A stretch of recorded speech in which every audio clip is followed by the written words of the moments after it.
As a sudden chime echoed in his mind, Valor's brows furrowed. That wasn't supposed to happen yet.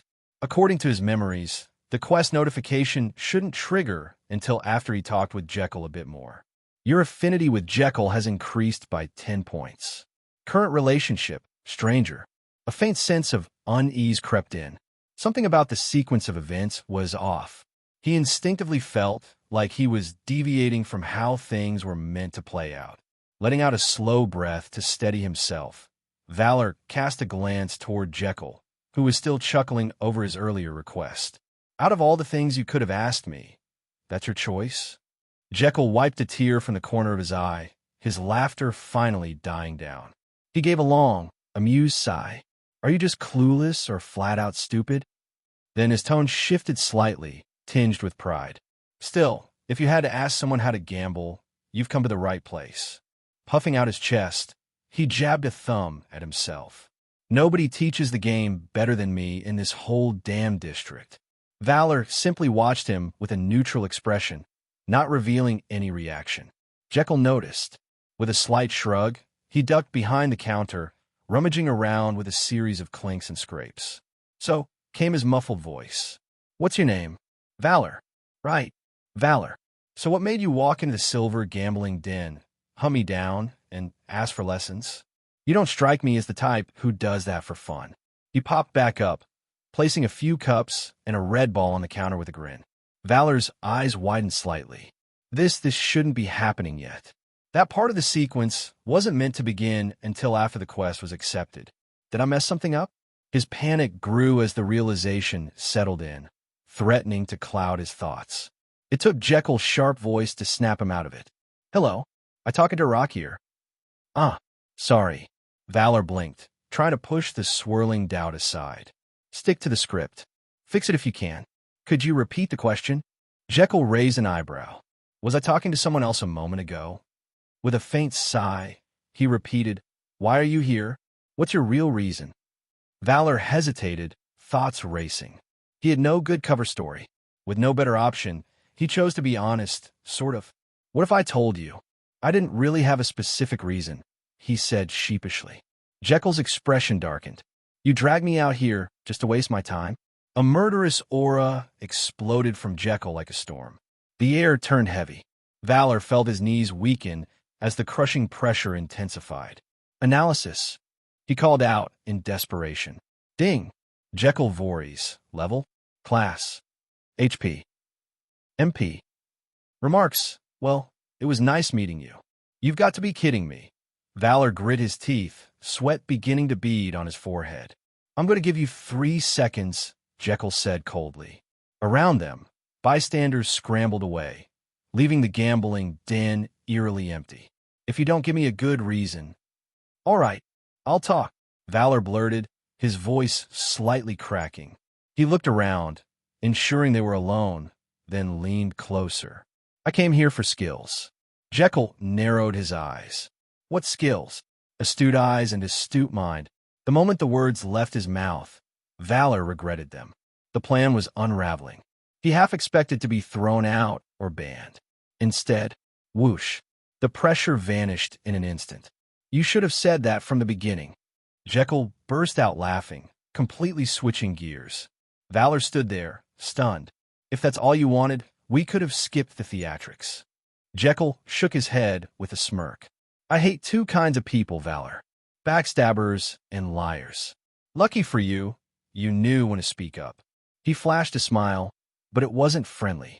A wave of pressure radiated from him again, just strong enough to make Valyr stumble back. Because trust me, you wouldn't want to see what happens if you stayed quiet. Just as suddenly, the pressure receded again.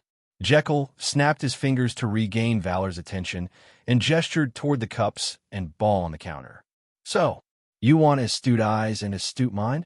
Those aren't freebies. Anyone can ask, but not everyone's worthy. A sharp chime rang in Valor's mind. Ding! You have received a new quest, Jekyll's test. Valyr blinked, then chuckled to himself. Despite all the chaos, I still got the quest after all. He inhaled deeply, casting off the earlier panic. Next time, adapt faster. Now fully focused, He looked across the counter and steeled himself for the test to come.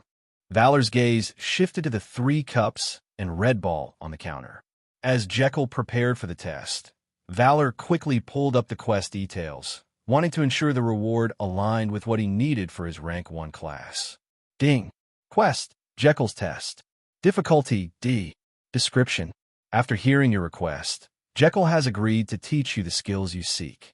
But in this world, nothing comes for free. Prove you're worthy of the knowledge you desire.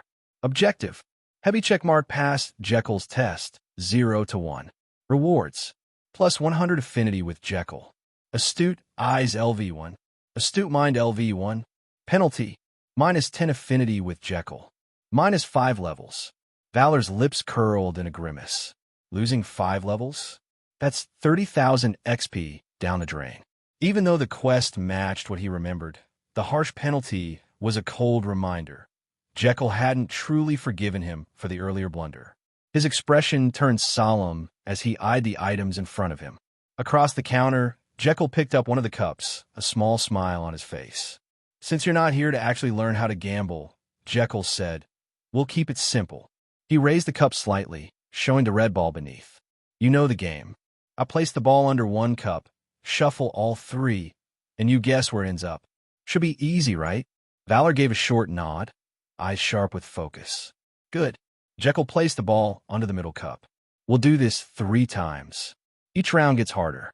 Guess right every time, and you get your skills. Maybe even a peek at the legacy you mentioned earlier. Valor's eyes briefly widened. Legacy? So that was real. But if you mess up even once, Jekyll continued, his voice suddenly serious, you lose everything. A long pause. You ready? Or do you want to back out now and try your luck elsewhere? Valyr hesitated, his thoughts spinning. The skill shops are out of reach. I don't have the coin. Other methods are either locked behind rank 1 or too far to get done before beta launches. His jaw tightened. This is my only shot at the class I want. He looked up with renewed determination. Let's begin. Jekyll grinned. Good answer. He placed the 3 cups upside down, then set the red ball beneath 1. Slowly, he began shuffling. The movements were deliberate, smooth, and easy to follow. When he stopped, Valyr pointed without hesitation. The cup lifted. Red ball. 1 down, Jekyll said, mildly impressed. Again. This time, the cups moved much faster. A light breeze stirred the air as Jekyll's hands blurred. Valyr narrowed his eyes, pushing his perception to the limit. The shuffle ended, and again he pointed. Correct. Jekyll's smirk grew. Not bad. Now for the real test. His tone shifted. Keep your eyes peeled, Valyr. I won't hold back. Suddenly, the cups multiplied, or so it seemed. To Valyr, the counter warped with overlapping afterimages. Whether it was a trick of speed or some kind of illusion skill, he couldn't tell. All he knew was that if he lost track now, all his effort would be wasted. Focus. There has to be a tell. As he watched, something caught his eye. A pattern. Subtle. Every time Jekyll touched a specific cup, his wrist twitched at a slightly odd angle. It was tiny, barely there, but consistent. Valyr zeroed in, tracking the cup with that motion. Jekyll noticed the shift in Valor's focus and let out a quiet chuckle. Interesting. As the shuffle ended, the 3 cups lined up neatly before him. So, Jekyll said casually, which one? Valyr pointed to the middle. This one. A brief silence. Then Jekyll laughed. A real, genuine laugh, and lifted the cup. Red ball. Relief washed over Valyr like a wave. He had done it. No XP lost. No skill shop grinding. He was finally going to get the abilities he needed. I've got to admit, Jekyll said, grinning. Didn't think you'd make it. But you passed. As promised, you'll get your skills. Valyr was already turning to leave, content with his success, when Jekyll's next words made him pause. But aren't you curious? Valyr turned back, brow furrowed. Curious about what? Jekyll leaned forward, eyes gleaming. To see just how far you can go. Hey, welcome to Firescale Audiobooks. If you enjoy our audiobooks, please consider subscribing to the channel. Also, feel free to share your review in the comments section below. Unsurprisingly, with such words coming out of Jekyll's mouth, Valyr could not help but raise his eyebrow in curiosity.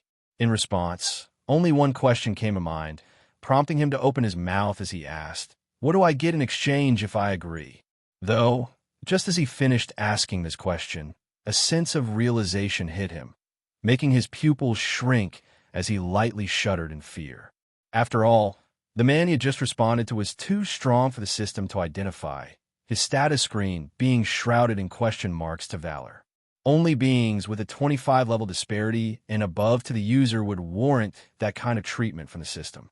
Fortunately, although he was expecting the man before him to become furious due to the disrespect he had given, Jekyll instead let out a hearty laugh in response to the question. Looking at Valyr with a light grin, he opened his mouth. Being wary may seem cowardly, but in situations like these, it's definitely the right attitude to have. Anyways, what do you get in exchange if you agree? Saying these words, the grin on Jekyll's face grew wider. Well, how about a shot at inheriting my legacy? Not expecting to hear such words to come from Jekyll at all, Valor's mind went blank for a moment, only to snap back in reality a few seconds later as he looked at the man in front of him in disbelief. As he looked at him, he could not help but think about what he had done to garner such attention from Jekyll, which only ensued more confusion to arise in his mind. Noticing the confusion blatantly written all over Valor's face, Jekyll went ahead and explained the entire situation. Here's the thing. The cup guessing game you've gone through is actually the test I give to those who I think could inherit the legacy I have. However, out of all the people who have gone through the test, only a few have gotten past the second round, only to fail at the third round. And then, there's you. Pointing at Valyr, he continued.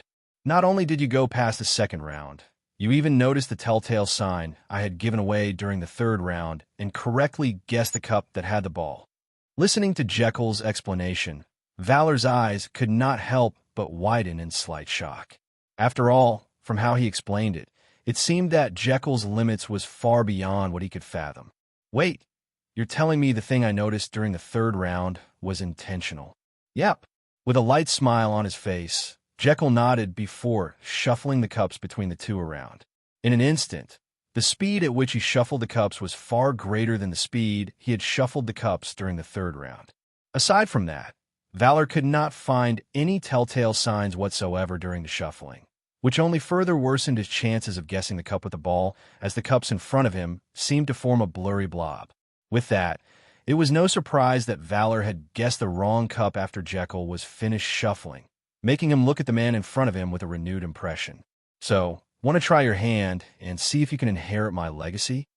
Jekyll asked once more, to which Valyr pondered over the question for a bit. Since I've already gotten the skills I needed, I could go ahead and just decline, Valyr thought. But then again, I'm also quite curious to see and find out how it plays out, even though I don't know what might happen in the end.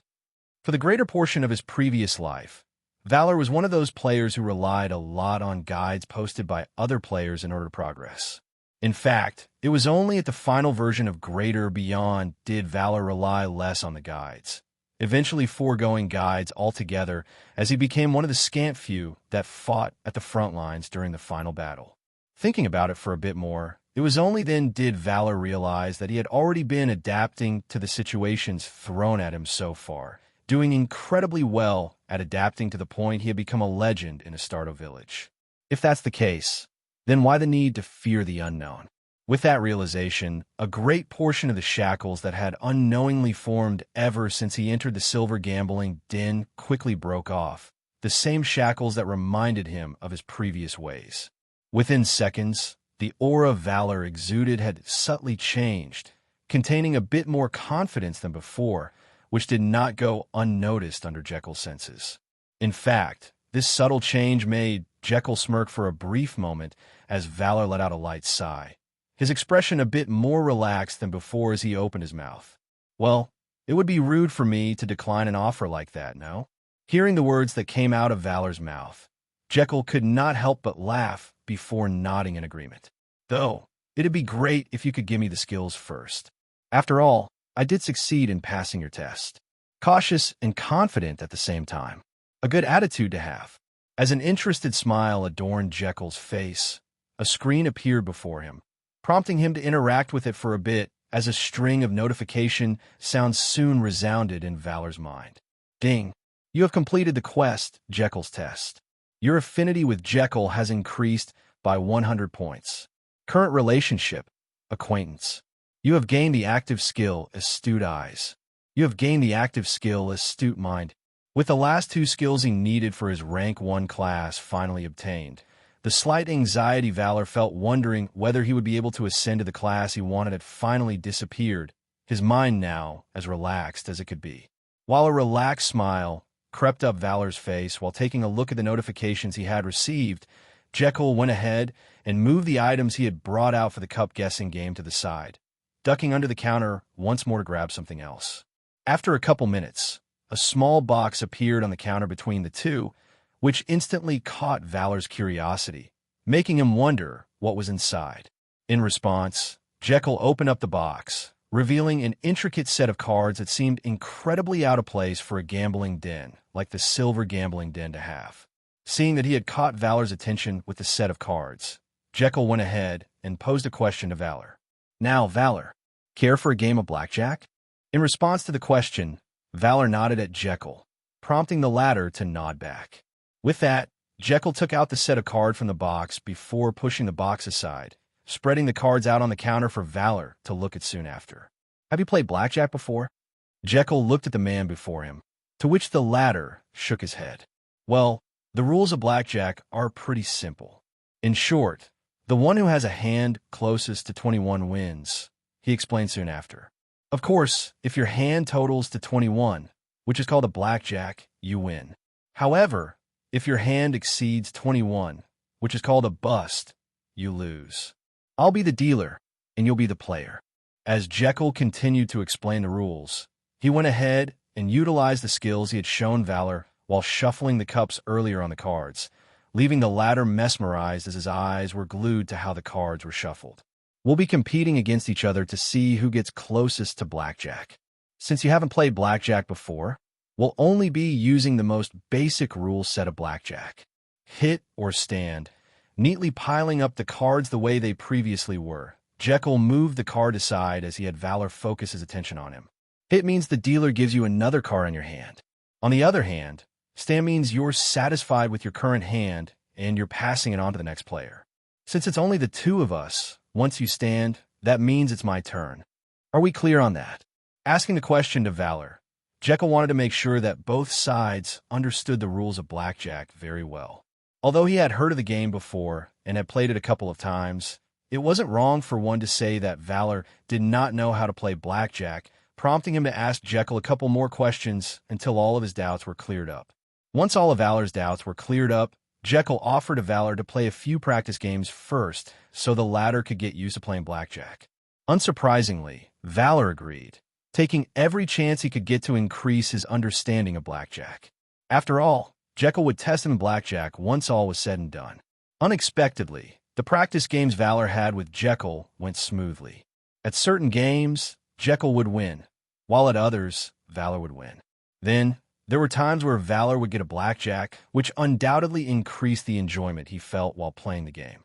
Naturally, the opposite also happened, stoking the flames of competition within Valyr as he wondered if there was a strategy he could use to increase his chances. Eventually, after what seemed to be about an hour of practice games, Jekyll placed the cards to the side, his expression solemn as he looked at Valyr. Now that we've warmed up, you think you have a shot at inheriting my legacy? Well, one thing's for sure. In response, Valyr shrugged his shoulders before giving him a confident grin. I won't be going down without a fight that easily. Responding back with a toothy grin, Jekyll went ahead and grabbed the cards before shuffling it to the best of his abilities. In the meantime, a notification sound resounded in Valor's mind. Ding! You have received a new quest, Budding Curiosity. Budding Curiosity, linked quest. Difficulty, C.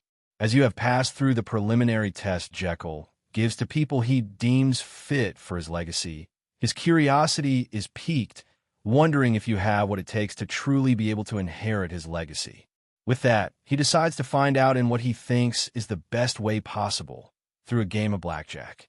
Do note that Jekyll will undoubtedly try to mess with your senses. However, As long as you remove the veil he has fabricated, you'll win. Quest requirements. Successfully win a game of blackjack against Jekyll, 0 to 1. Quest rewards. Affinity plus 500 with Jekyll. Jekyll's approval to inherit his legacy. Quest penalty.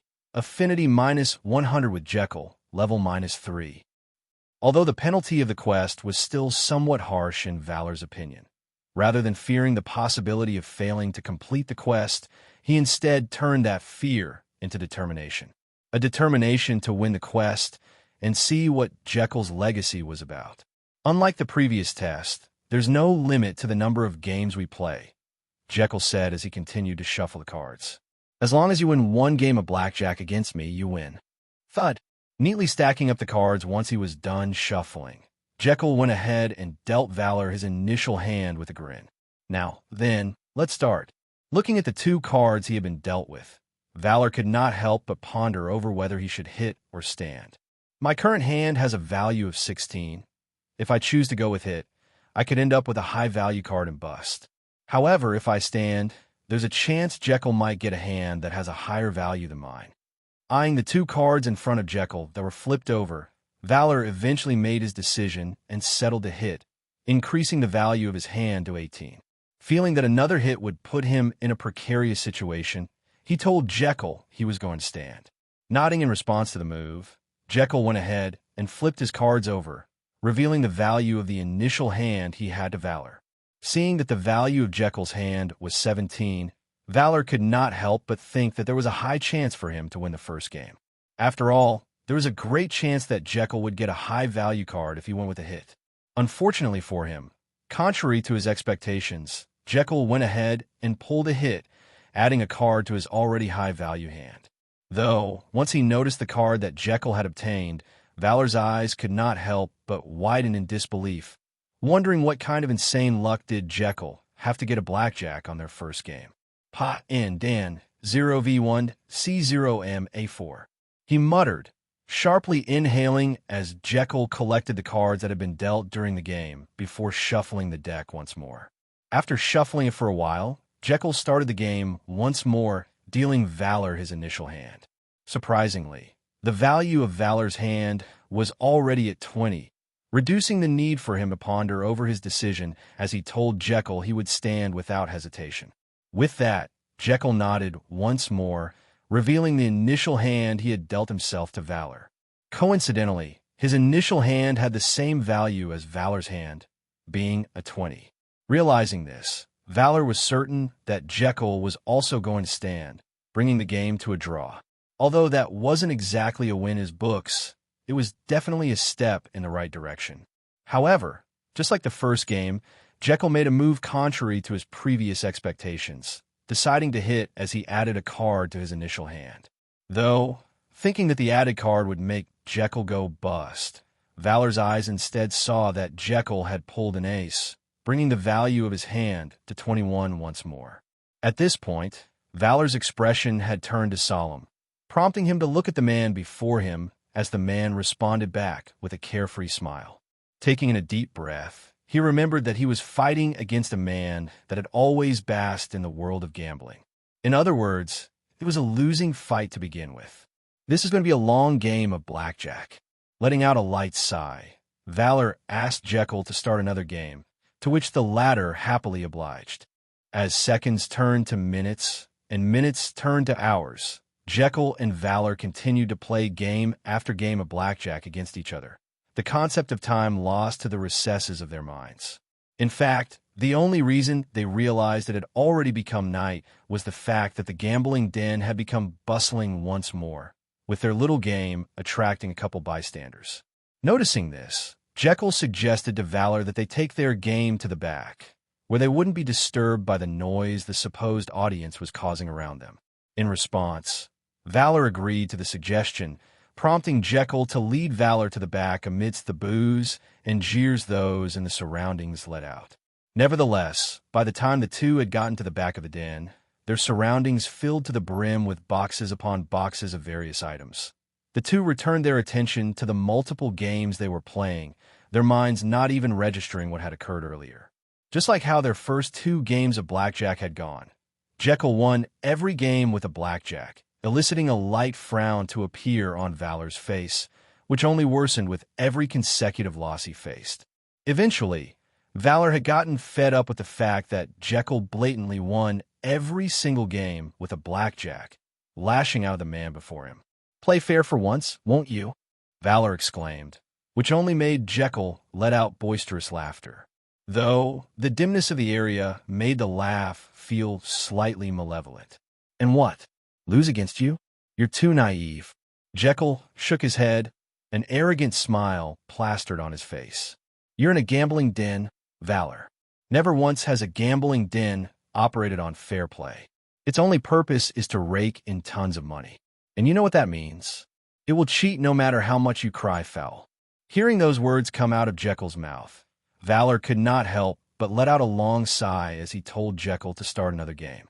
Unsurprisingly, even though Jekyll had admitted in a roundabout way to the fact that he was cheating, he felt no shred of remorse at the fact, continuing to win the subsequent games with a blackjack.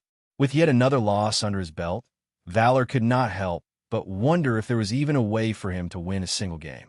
Pan de Enzerovi E1. See, however, it was then that a thought appeared in his mind. Now that I think about it, Jekyll wouldn't cheat for no reason, no? After all, he gave me an opening to exploit during the final round of the cup guessing game. That telltale sign of his. Valyr pondered over his thoughts for a bit as he continued to lose more and more games of blackjack.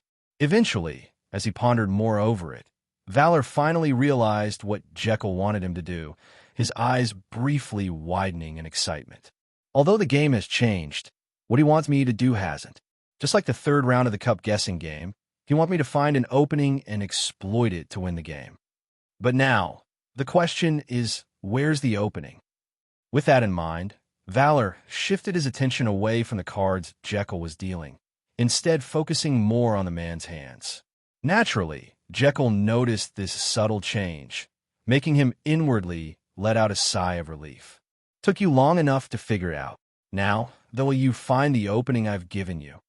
With most of his attention focused on Jekyll's hands, Valyr pushed his perception to its utmost limit, quickly finding results thanks to it, as he noticed a slight peculiarity in the way Jekyll handled the cards.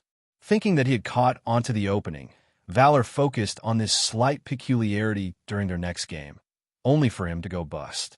Wondering what had gone wrong, Valyr intently watched Jekyll's movements once more, noticing that the peculiarity he had previously caught onto was nowhere to be found. Hiding the slight shock he felt from this realization, he looked at Jekyll, who had a wide, smug grin on his face as he looked back.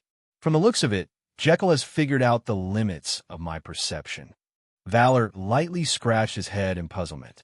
"In other words, I need to figure out a way to increase it to find the opening. But how do I do that? I don't even have a skill that increases my..." Just as Valyr thought he was going to have to think outside the box in order to even out the playing field, he could not help but inwardly let out a sigh as he suppressed the urge to slap himself on the face. "Ding! Would you like to spend 10,561 XP to upgrade Astute Eyes to level 6? Would you like to spend 10,561 XP to upgrade Astute Mind to level 6? Although upgrading Astute Eyes would be more than enough, the temporary increase in my INT stat might come in handy." With that thought in mind, Valyr went ahead and accepted both prompts, decreasing his stock of unused XP by 20,000 as the effects of both skills had undergone a significant increase. Ding!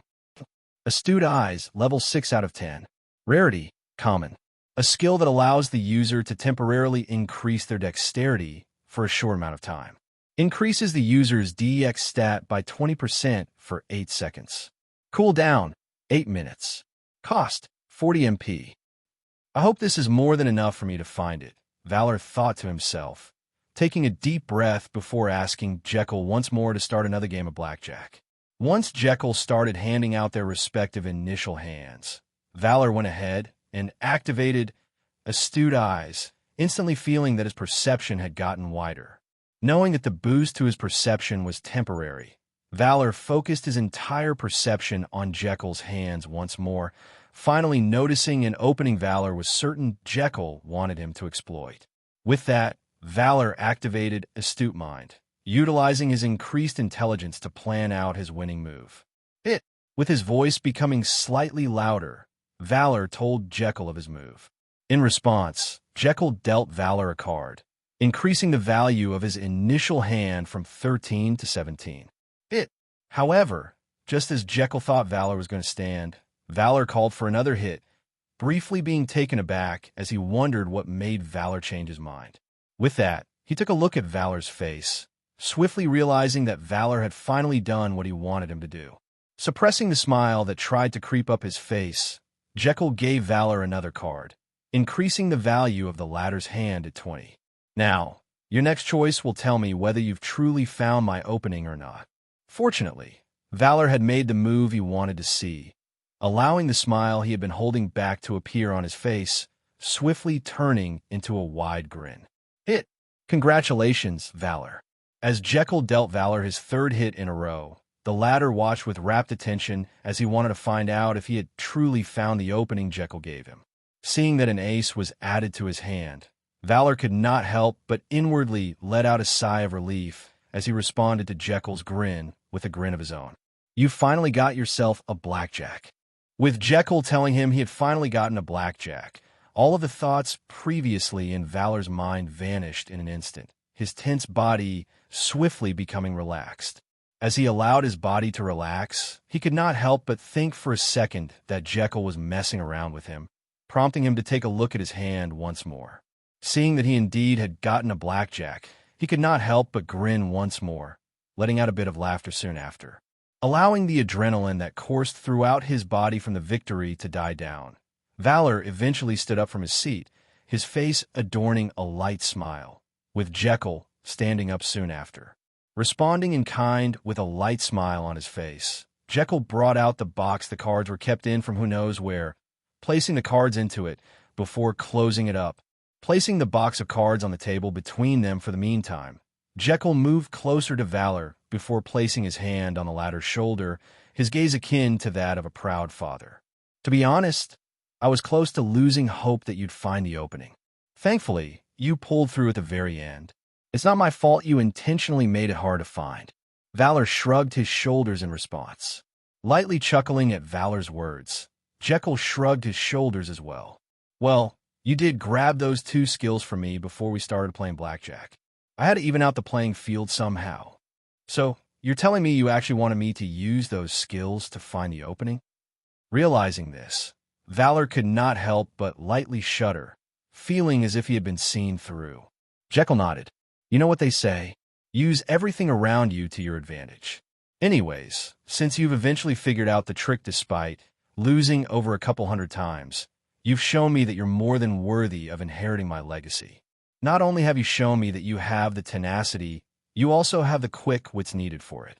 Saying these words, a screen appeared in front of Jekyll, with him interacting with it as a string of notifications soon appeared in front of Valyr. Ding! You have completed the quest, Budding Curiosity. Your affinity with Jekyll has increased by 500 points. Current relationship, confidant. You have obtained the rights to inherit Jekyll's legacy. You have gained the passive skill, Gambler's Discerning Eyes. Reading through the notifications he had received, Valyr could not help but raise his eyebrow as he noticed that he had obtained a passive skill. Wondering if this was the legacy Jekyll mentioned, he asked at the latter, is Gambler's Discerning Eyes your legacy? Pan, the N0, V1 yes and no. Jekyll's expression was that of uncertainty. It would be more correct to say that it's only a small portion of it. Then again, the fact that you own the skill means that you're the only one who can inherit the full legacy from me. Why not give me the full legacy then? Valyr tilted his head in slight puzzlement. Surely it wouldn't be too hard to do so, no? That's not the problem. Jekyll shook his head. The problem is that you're still too low of a level to accept the other parts of the legacy. In any case, I'm pretty sure you're going to find that skill of mine incredibly handy. With a grin, Jekyll urged Valyr to follow him.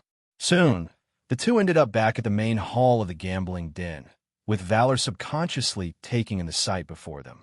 In an instant, he noticed that his perception seemed to extend far greater than it originally would, allowing him to see more than half of the main hall with just one glance.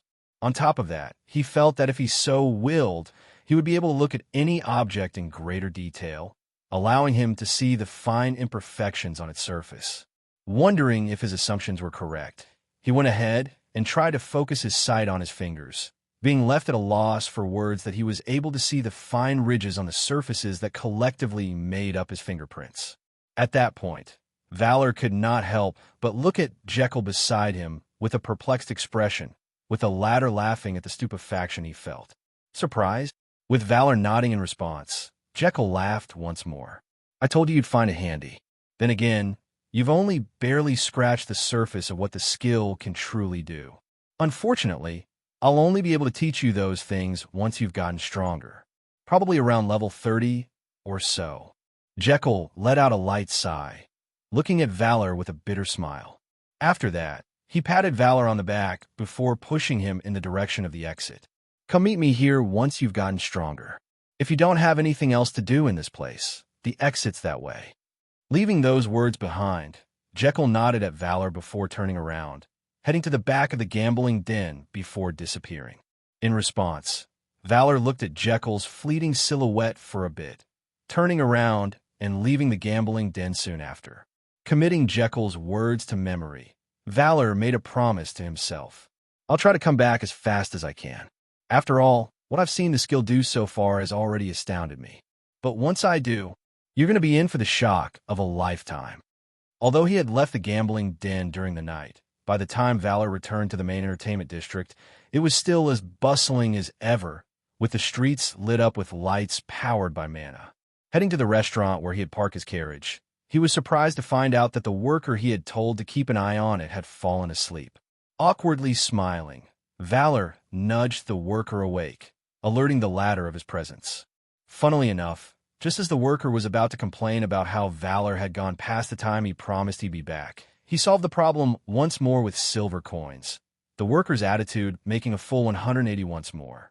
After thanking the worker for keeping an eye on his carriage, he hopped on and gave a signal to the horses to start moving, their slow gait quickly turning into a gallop as the carriage left the gates of Anadhar City within a span of minutes. Deciding to traverse a small portion of the journey back during the night, Valyr went ahead and checked the specifics of the skill he had gotten from Jekyll, already becoming bored of the scenery afforded to him by the man's incomplete legacy. Ding! Gambler's Discerning Eyes, LV Max. Rarity, Rare Plus. To gamble to his bet everything up to luck and hope it goes your way. On the other hand, to be a gambler is to utilize everything in your surroundings to your advantage, even using the house's tricks to win. However, not all gamblers are able to manipulate the house's tricks into their favor. Only great gamblers with the discerning eyes can do so. This skill increases the user's PER stat by 10%. This skill also grants the user the ability to temporarily hyper-focus on an object, allowing them to view the surface of the object in greater detail. Lightly hissing in wonder at the skill's effects, Valyr could not help but think of the many situations where this passive skill would come in handy. The percentage boost to PER is already good in and of itself, but add the ability to hyper-focus into the mix. Wouldn't this elevate my future crafts to another level, since I could see the imperfections and remove it? Allowing his mind to wander about, dreaming of all the things he could forge in the future with the aid of the skill, he went ahead and took a look at how much unused XP he had, only for his jaw to drop as he looked at the 6-digit number on the screen in front of him, being left at a loss for words. To think I've actually amassed over 100,000 XP. Then again, I did kill a lot of monsters during the monster tide. With this thought in mind, Valyr pondered as to whether he should upgrade all of his skills up to level 6. Though it may not seem like it, upgrading a skill to level 6 was the optimal move players had figured out to maximize the increase the skill's effects in exchange for the amount of XP consumed. To many, it had become a bottleneck of sorts for many players who could not afford the expenditure needed to max their skills out. After all, one would need at least 10 times as much XP to max a single common grade skill than to bring it up to level 6. Eventually, he had made up his mind, quickly bringing the amount of unused XP he had left down to 5 digits as all of the skills that weren't level 6 were brought up to that level. Though a part of him pained at the sight, thinking about the benefits leveling his skills brought in the long run, he eventually came to terms with it. Aside from it, most of Valyr's journey on the way back to Astardo village had been more or less uneventful. He would traverse the wilderness during the day and set up camp and feed the horses before resting for the night. Just as how long it had taken him and Wells to reach Anadhar City. By the time 10 days had passed since he had left, the sight of walls gradually appeared within Valyr's field of vision, the smile on his face widening once he noticed that it was the walls he had come to recognize. I'm finally back. Crossing through the ever-familiar gates of Astardo village, a light smile adorned Valyr's face as he alighted off the carriage, bringing the horses to a halt. Once he stepped down, a few of the passers-by greeted and waved at him, prompting him to respond in kind. After that, he had gone to the shops where he and Wells had gotten the carriage and horses, telling them that he had come back from their journey and was about to return them. In response, the owners of the shops amicably smiled at Valyr and thanked him for upholding their part of the deal. Seeing that the people he had interacted with so far had more or less gotten past the phase of fanaticism for his feats during the village tide, Valyr could not help but be more at ease, claiming the deposit he and Wells had given to the shop owners before walking along the streets once more. I guess this is also part of Wells' way of saying thanks to me. Valyr humored himself, lightly chuckling as he greeted those who waved at him with a nod and a smile. Then again, I would be the only one left between us to claim the deposit, considering we've just rented the carriage and the horses. Anyways, now that I've returned, it's time to go all out. With that in mind, Valyr increased the pace of his walking, his gait resembling more of a run than a walk. Though, rather than head to the barracks and tell Damien he had returned, he instead made his way to another part of the village he frequently visited, the village smithy. Entering the village smithy, Valyr took in a deep breath before letting out a light sigh, a light grin adorning his face as it had been quite some time since he had last been in the place. Though, just as he was about to tell Tristan he had returned, the latter seemed to be one step ahead of him, getting up from his stool before heading to where he was. Seeing the slightly furious expression on Tristan's face, Valyr decided to be silent, feeling as if the man in front of him was about to give him a piece of his mind. And give him a piece of his mind, he did. Well, look who decided to show up in my smithy, even though he told me he would only be away for a couple of weeks. But I was, though. Valyr tilted his head in confusion. I've only been away for 3 weeks? That's a couple of weeks now. A couple of weeks means 2 weeks, Tristan replied, a frown still prevalent on his face. 3 is already considered a few weeks. What's with you all of a sudden? At this point, Valyr could not understand what Tristan was trying to imply. Thankfully, it did not take long for him to realize what Tristan was doing, a smug grin appearing on his face. I see, you miss me, huh? Not expecting his true motive to be figured out that easily, Tristan was taken aback, eventually scoffing at Valyr's question in response. Who's missing who? Knowing that he had hit the nail on the head, Valyr doubled down on his current act, the grin on his face becoming wider. Come on, just admit it. You miss me. All right, fine. I missed you. There, you happy? Seeing as the man before him wouldn't take no for an answer, Tristan eventually came clean. In response, Valyr could not help but chuckle, which made Tristan feel slightly embarrassed. What? I was just worried you wouldn't finish the quest I've given you, that's all. After saying these words, Tristan let out a sigh as his expression returned to what Valyr was used to. Have you even made use of the time you were gone? Hearing Tristan's question, a light smile appeared on Valyr's face. I hadn't been idling away while I was gone, Tristan.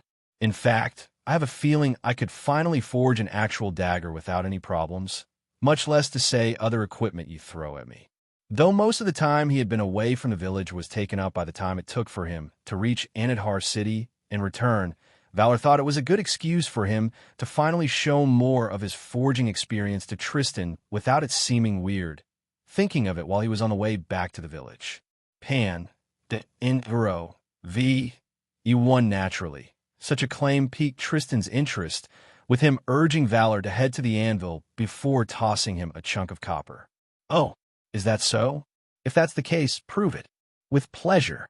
Contrary to Tristan's expectations, Valyr responded to the challenge with great confidence, placing the chunk of copper he was given into the furnace in front of him.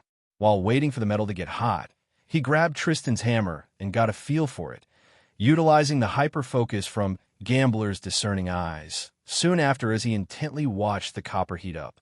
Watching as the impurities on the metal's surface burn away from the heat of the furnace, Valyr deactivated the passive as he grabbed the metal from the furnace, placing it on top of the anvil before hammering away at it. Tang! Tang! Relying on the experience he had accrued during his past life, Valyr quickly found a suitable rhythm to work with, hammering at a pace that was more in line with what was to be expected from a somewhat adept blacksmith. Of course, such consistency in hammering made Tristan raise his eyebrow, making him wonder if this attempt was going to be similar to all of Valor's previous attempts. As long as I successfully forge this dagger, I'd be able to receive the technology point from his quest and use it to max out the advancements I've unlocked on the production technology tree, Valyr thought as he continued to hammer. With how much free time he had while on his way back, he also planned out his process of ascending to rank 1, coming to the decision of ascending after finishing Tristan's quest. After that, I could upgrade a few more skills with the remaining XP I have before ascending. Going through his plans once more, Valyr inwardly nodded as he refocused his attention on the metal he was hammering, which gradually took on the shape of a dagger. Taking it a notch further, Valyr went ahead and activated Gambler's discerning eyes, allowing him to see the areas on the metal he hadn't hammered properly yet. Surprisingly, with the skill activated and his thoughts all telling him to complete the dagger he was forging, Valyr eventually fell into a trance, his speed reaching at least double of what it previously was. At this point, Tristan could not help but watch Valyr work with widened eyes. After all, this was the first time he had seen Valyr so engrossed in the forging process. To him, it seemed more like he was watching a master at work, with each movement seemingly calculated to ensure maximum efficiency. Unfortunately, this sight did not last long, with Valyr snapping out of his trance about 15 minutes later. However, rather than be dismayed by this fact, Valyr looked at the metal he had been hammering away on the anvil, a smile adorning his face as he raised it for Tristan to see. "You did it," Tristan muttered out in disbelief as Valyr placed the forging hammer to the side, dropping the blade he had hammered into the furnace for tempering soon after. At this moment, shock and excitement filled his every being. "I told you, didn't I? I hadn't been idling away while I was gone." In response to Tristan's words, Valyr flashed a grin at him, taking out the blade from the furnace a few minutes later before quickly quenching it in a barrel of cold oil. Ding! Hearing the notification sound resound in his mind, Valyr went ahead and retrieved the blade from the barrel, shaking off the excess oil that dripped off it before patting it down with a used towel. Looking at the blade he had successfully, Valyr felt carefree as he gave the blade to Tristan, letting him take a close look at it. In the meantime, he took a look at the notifications he had received, only for his eyes to widen his shock as his mouth went agape in disbelief. "You have successfully forged the item, Refined Copper Dagger. Quality has been rated at exceptional. You have obtained the passive skill Flowed. Flow. Isn't this a skill only given at the higher class ranks?" Although left at a loss for words, Valyr was ecstatic to find out that he had obtained the skill before even ascending to his rank 1 class. Though he was more than satisfied with the class he was planning to ascend to, the fact that he had Flow meant that he had access to classes far stronger than the one he had chosen. In fact, the weakest among those was considered an epic class. With that in mind, he went ahead and commanded the system to bring up the description of the skill, wanting to see if the skill he had obtained was truly the prerequisite skill for those higher-tier classes. Hearing the notification sound resounded in his mind, Valyr read the contents on the screen that had appeared in front of him, inwardly letting out a sigh of relief as he had confirmed that it was indeed the same skill he knew. Ding! Flow LV Max. Rarity, Uncommon. There are times when people put their focus towards a certain task, increasing the quality of the eventual result. Then, there are times when people place their undivided focus, allowing them to tap into the full potential of their mind as they ignore everything that occurs around them. This phenomenon has multiple names, but it is commonly known as flow. While in the state of flow, the effectiveness of one's stats increases by 20%, allowing unprecedented feats to be achieved by the user. Once one harnesses the ability to achieve the state of flow at all times, a larger gate shall await them. Just as he had closed the screen in front of him, Tristan called his attention, prompting Valyr to look at the ladder and notice the man's expression of immense disbelief. Raising up the dagger given to him, he asked Valyr, "What the hell have you gone through to forge something like this?" "What do you mean?" Of course, Valyr was oblivious to what Tristan was trying to say. Aside from the fact that he had entered the state of flow while forging the dagger, he did not know anything else. Seeing Valyr that was confused, Tristan could not help but let out a sigh, giving the dagger Valyr had forged back to him. "Take a look at it with analysis, and you'll see." "Okay." Raising his eyebrow in curiosity, Valyr went ahead and activated analysis on the dagger, the details of the weapon appearing in front of his screen soon after. Thankfully, that alone was enough for Valyr to realize what Tristan was trying to say, letting out a small gasp in surprise. Ding! Refined Copper Dagger, Level 5. Rarity, Common Plus. Attack, 9 to 15. Originally a normal copper dagger, the person who has forged this dagger placed great care and attention to the overall detail of the weapon, increasing the latent potential of the weapon to a higher level. As long as the wielder of the weapon finds a way to realize this potential, this weapon shall accompany them till the very end. Remarks, what a surprise. For your first attempt, you actually crafted something decent. At that moment, it was only then did one of the notifications Valyr received earlier finally dawn on him. Recalling the original name of the blueprint Tristan had given him, he should have already noticed that something was off when the word refined was attached to the beginning. However, not only that, but the system had given it a rating of exceptional. There were 5 ratings one could obtain when crafting an item: substandard, average, great, exceptional, and transcendental. For a being at rank 0 to be given an exceptional rating on their first successful attempt at forging a weapon, it was simply unheard of. Calming down from the shock both had experienced, the two looked at each other for a moment before letting out a bit of hearty laughter. After a while, Tristan gave Valyr a thumbs up, proud in the progress Valyr had achieved. "Though I haven't really taught you much about forging except for the technology tree, I'm still incredibly proud of what you've done. To think I'd teach someone who'd forge a common plus gray dagger on their first successful attempt, it definitely feels weird." As a smile continued to adorn his face, a screen opened up in front of Tristan, prompting him to interact with it before shifting his attention to Valyr. "Ding. Well, you went above and beyond once again, Valyr. Unfortunately, there's nothing else I can instruct you on, considering what you've shown me today." As a notification sound resounded in Valyr's mind, Tristan spoke to him, his expression somewhat somber. "However, if you need new blueprints or some technology points, if you still haven't ascended to rank 1 yet, then I'm your man." "Why are you making it sound as if I'm leaving?" Valyr could not help but joke, feeling that the atmosphere around them had taken on Tristan's current expression. "Unless you want me to leave?" Hearing those words, the somber expression on Tristan's face quickly changed into that of fury as he shooed Valyr away from the smithy. Though, seeing Valyr chuckle in response, as he thanked Tristan while he made his way back to the barracks, Tristan could not help but lightly sigh before shaking his head with a light smile, turning around to head back to the anvil and get back to work. "I have a feeling I'll have to forge a new anvil for someone. I wonder when that day will come." After being shooed away from the smithy by Tristan, Valyr leisurely made his way back to the barracks, continuing to greet some of the people that he passed by as he took a look at the list of rewards he had obtained from the now completed quest. Tristan multiplied the rewards yet again. Valyr inwardly muttered, shaking his head as a knowing smile appeared on his face. "You have completed the quest. An experienced blacksmith suggestion, too. Your affinity with Tristan has increased by 160 points. Current relationship, close friend. You have received 10,000 XP.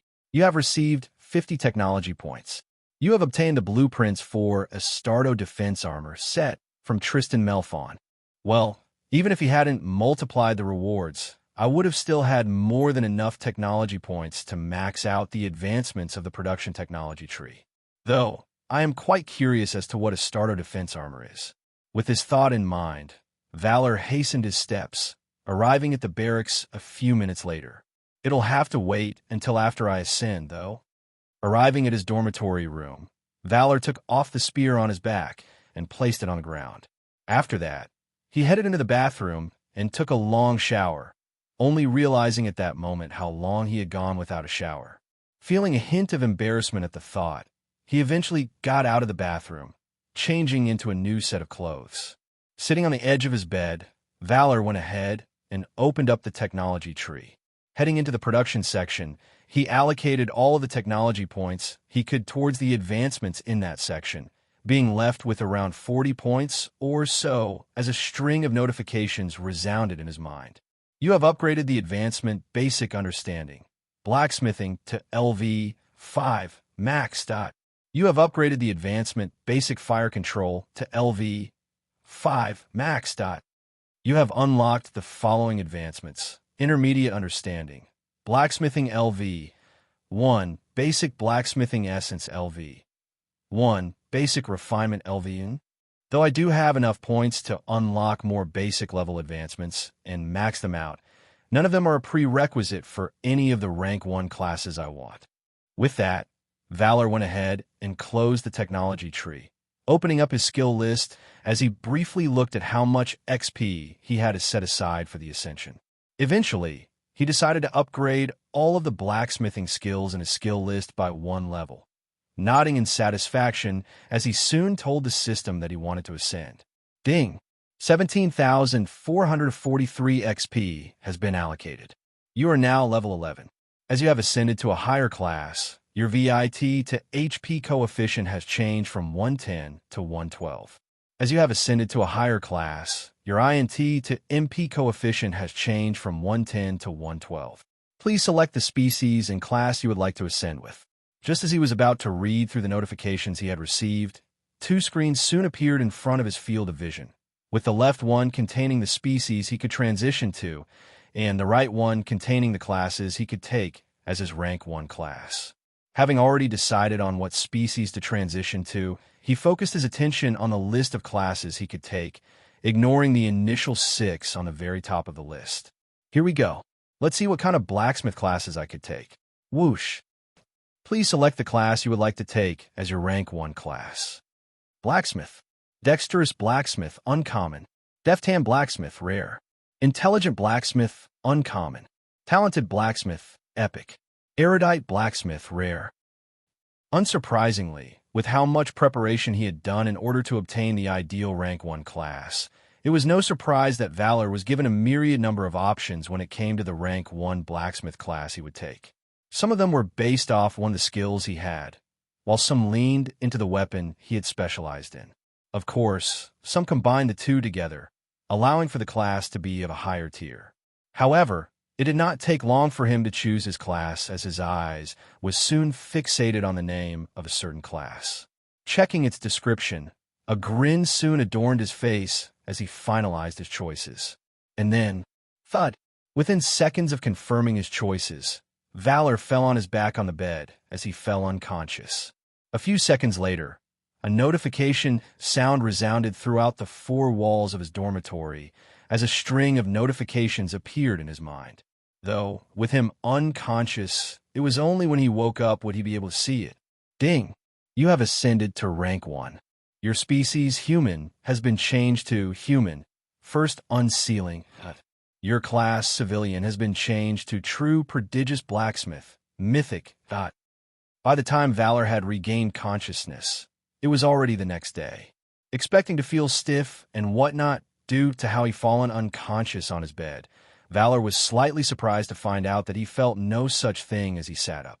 Instead, he felt as if every cell making up his body was filled to the brim with energy, even though he had not eaten anything ever since he had gone through the process to ascend to rank 1. Recalling this, Valyr's consciousness had become wide awake within a couple minutes, prompting letting out a yawn before standing up to do some light stretching.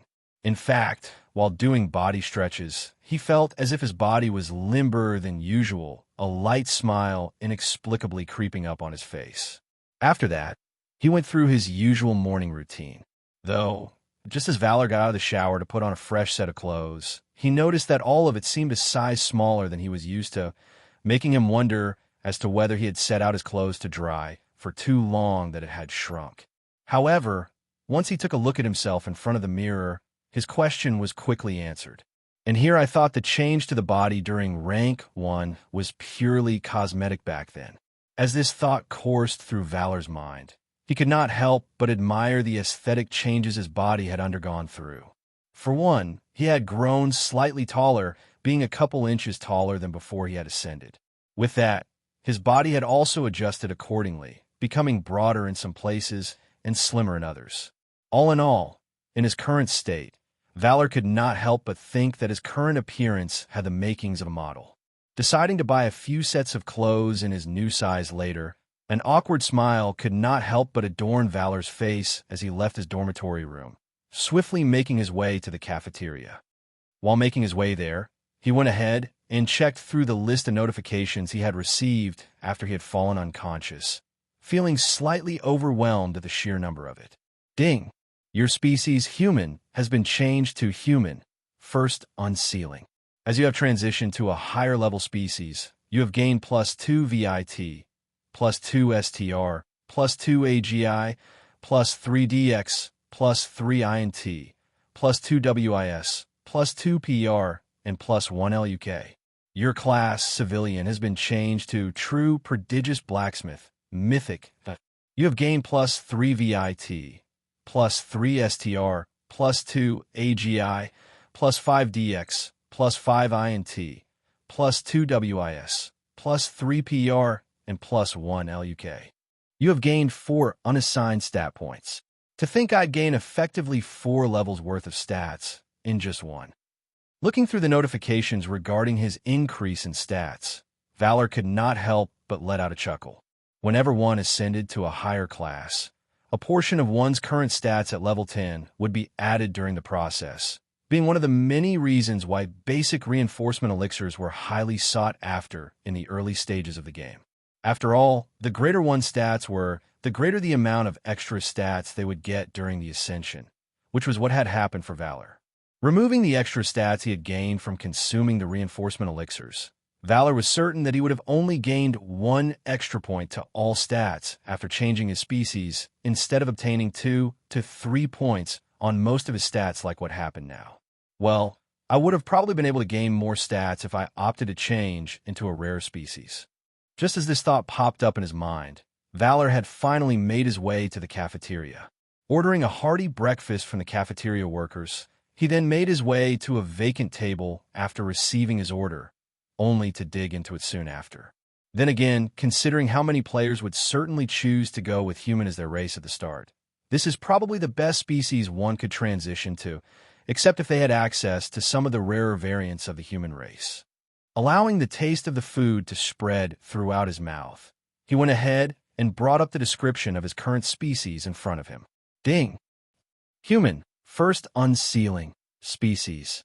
It is said that there exists 9 seals within a human's body. As to how these seals came to be, no one knew. Though, it is said that these seals have been put in place due to the havoc humans wreaked during the past without it, becoming a race many feared throughout the entire universe.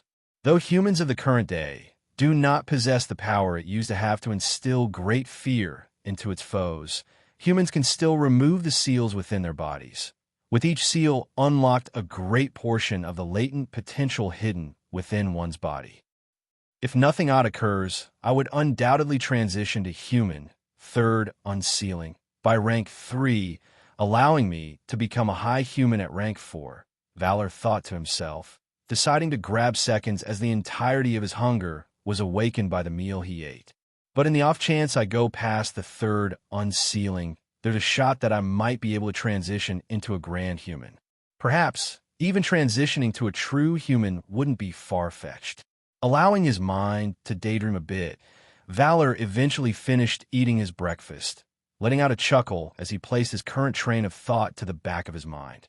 After earning a couple stares from people he had passed by the barracks corridors due to his poorly fitting clothes, he eventually returned to his dormitory room and grabbed the satchel of coins Wells gave him, intending to head out to the nearby clothes shop to buy new clothes. Leaving his dormitory room, he decided to employ the entirety of his AGI, causing gusts of wind to blow throughout the corridors he had passed through as he left the barracks a couple minutes later.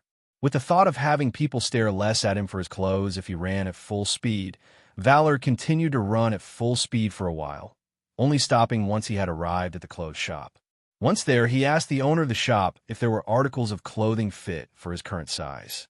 Fortunately for him, the owner nodded and responded that he did, telling Valyr to wait as the owner grabbed clothes Valyr's size from the back of the shop.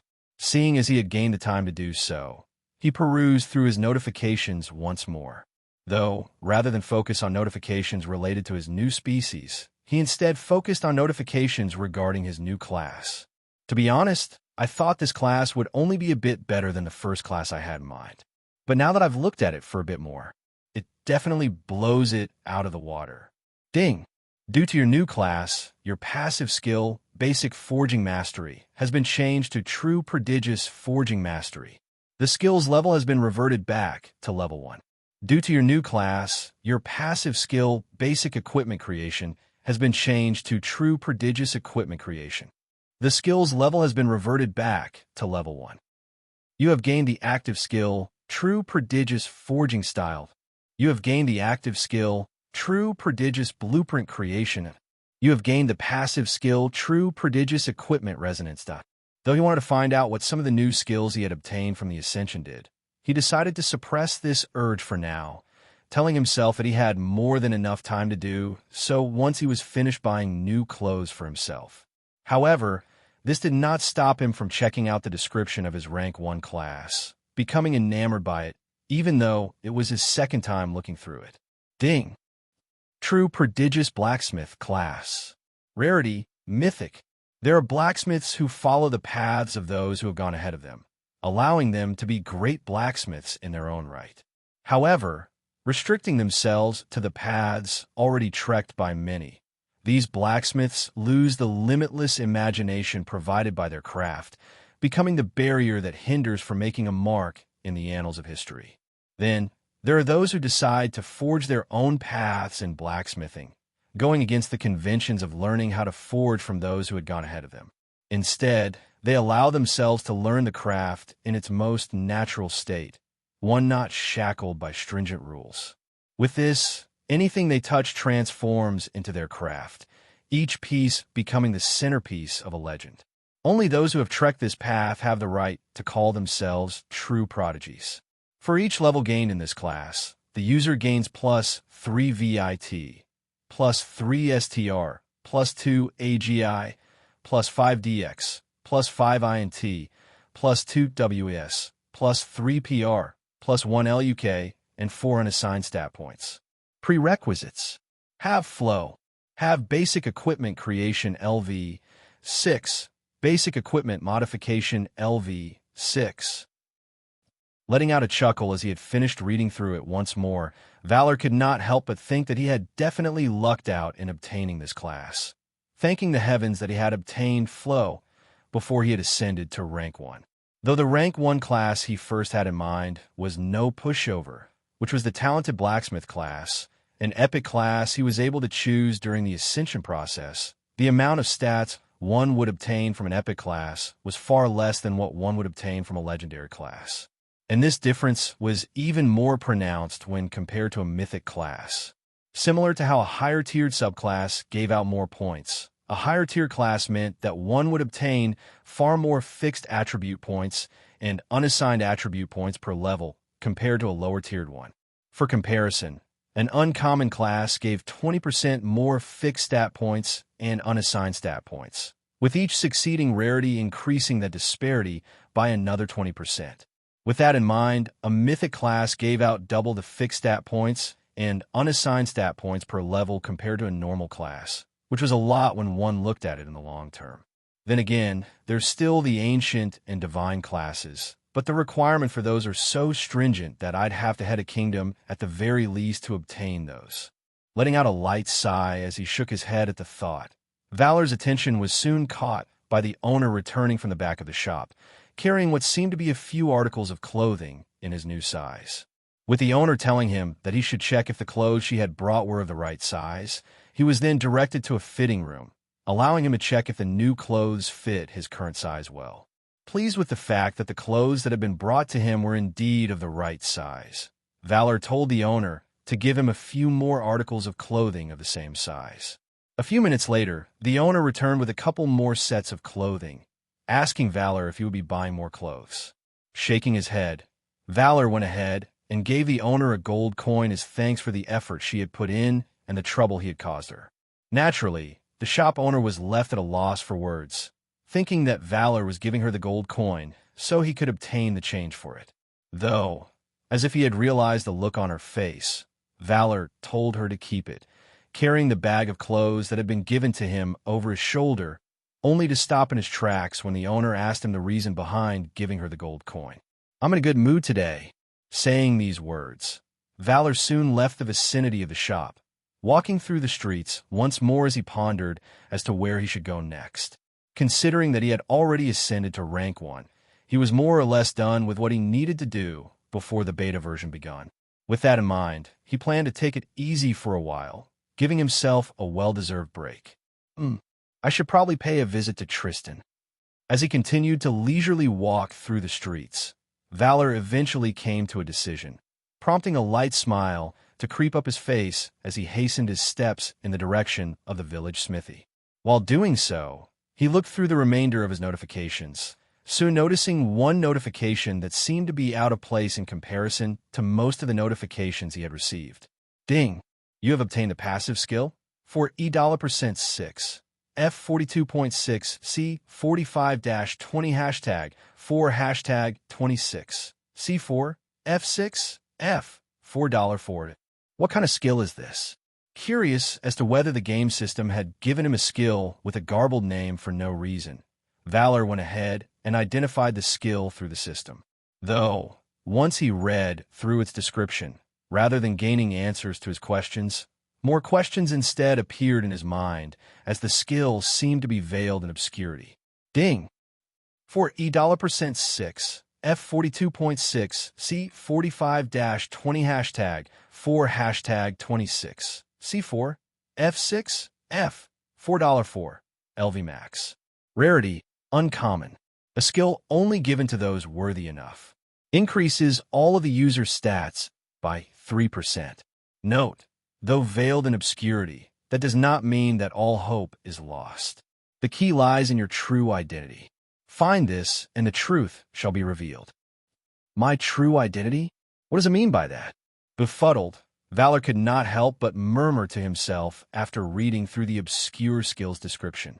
Though he appreciated the fact that the skill increased all of his stats by 3%, he could not help but have a feeling that this buff came with a caveat he did not know yet. Unfortunately, even after mulling over what the system meant by his true identity for a while, Valyr found no leads whatsoever, rummaging the entirety of his memory for even a small clue he could latch on. Of course, he knew that this true identity of his had something to do with his surname, with the reactions of some people in the past being his reason for this. But what does the surname Zeihardt even signify?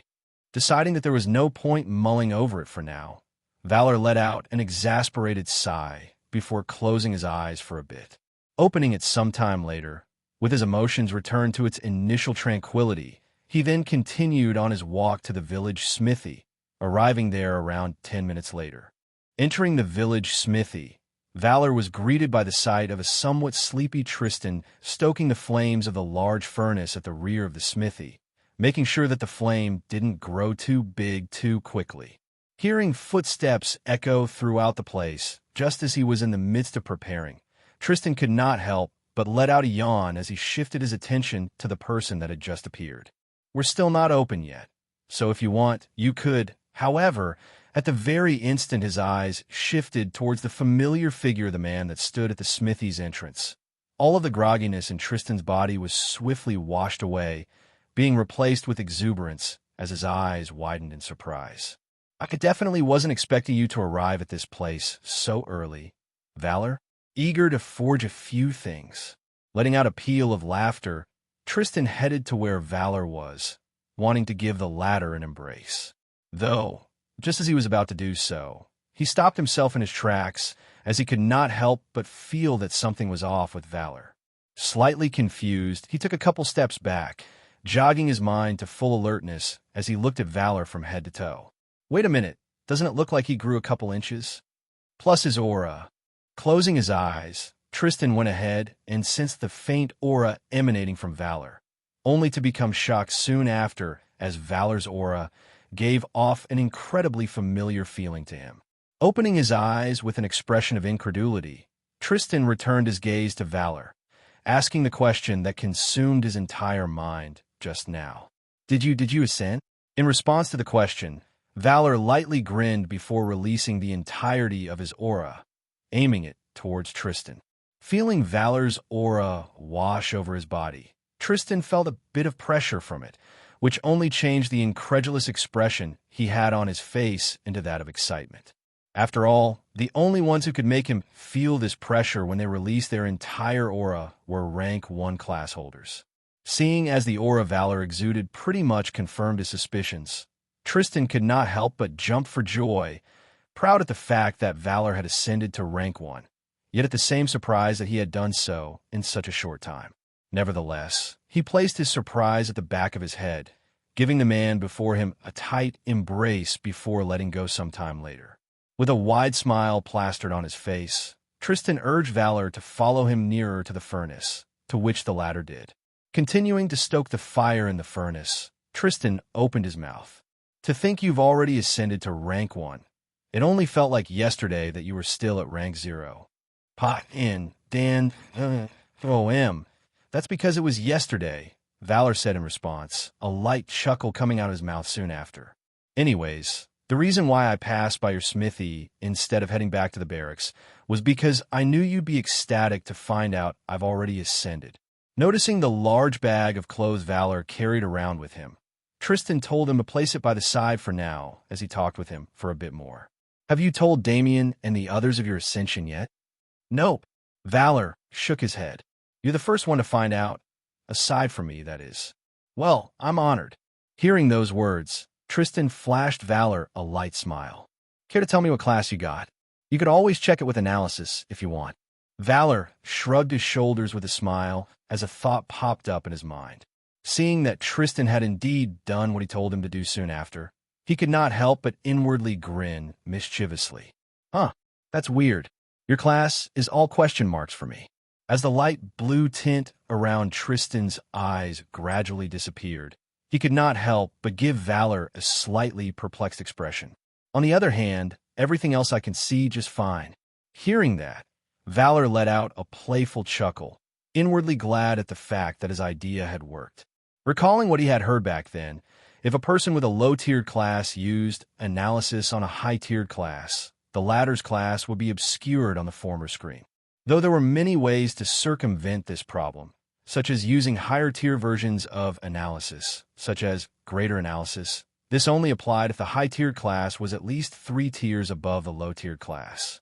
In other words, a person with a normal class would be able to view classes up until Epic, only for it to show question marks on their screen when the class was legendary or higher. Though he did not know of this fact, Tristan could not help but lightly frown as he heard Valor's chuckle, thinking that using analysis was what Valyr wanted him to do.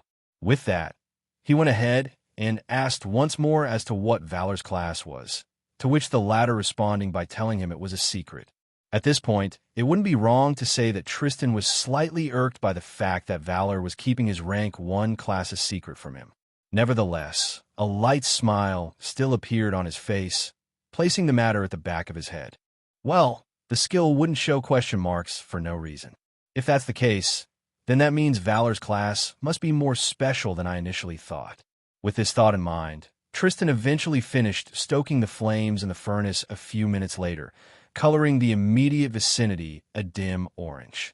Fanning it for a while, he then went ahead and grabbed a chunk of metal from his storage, chucking it in the furnace as he waited for it to reach the optimal temperature for forging.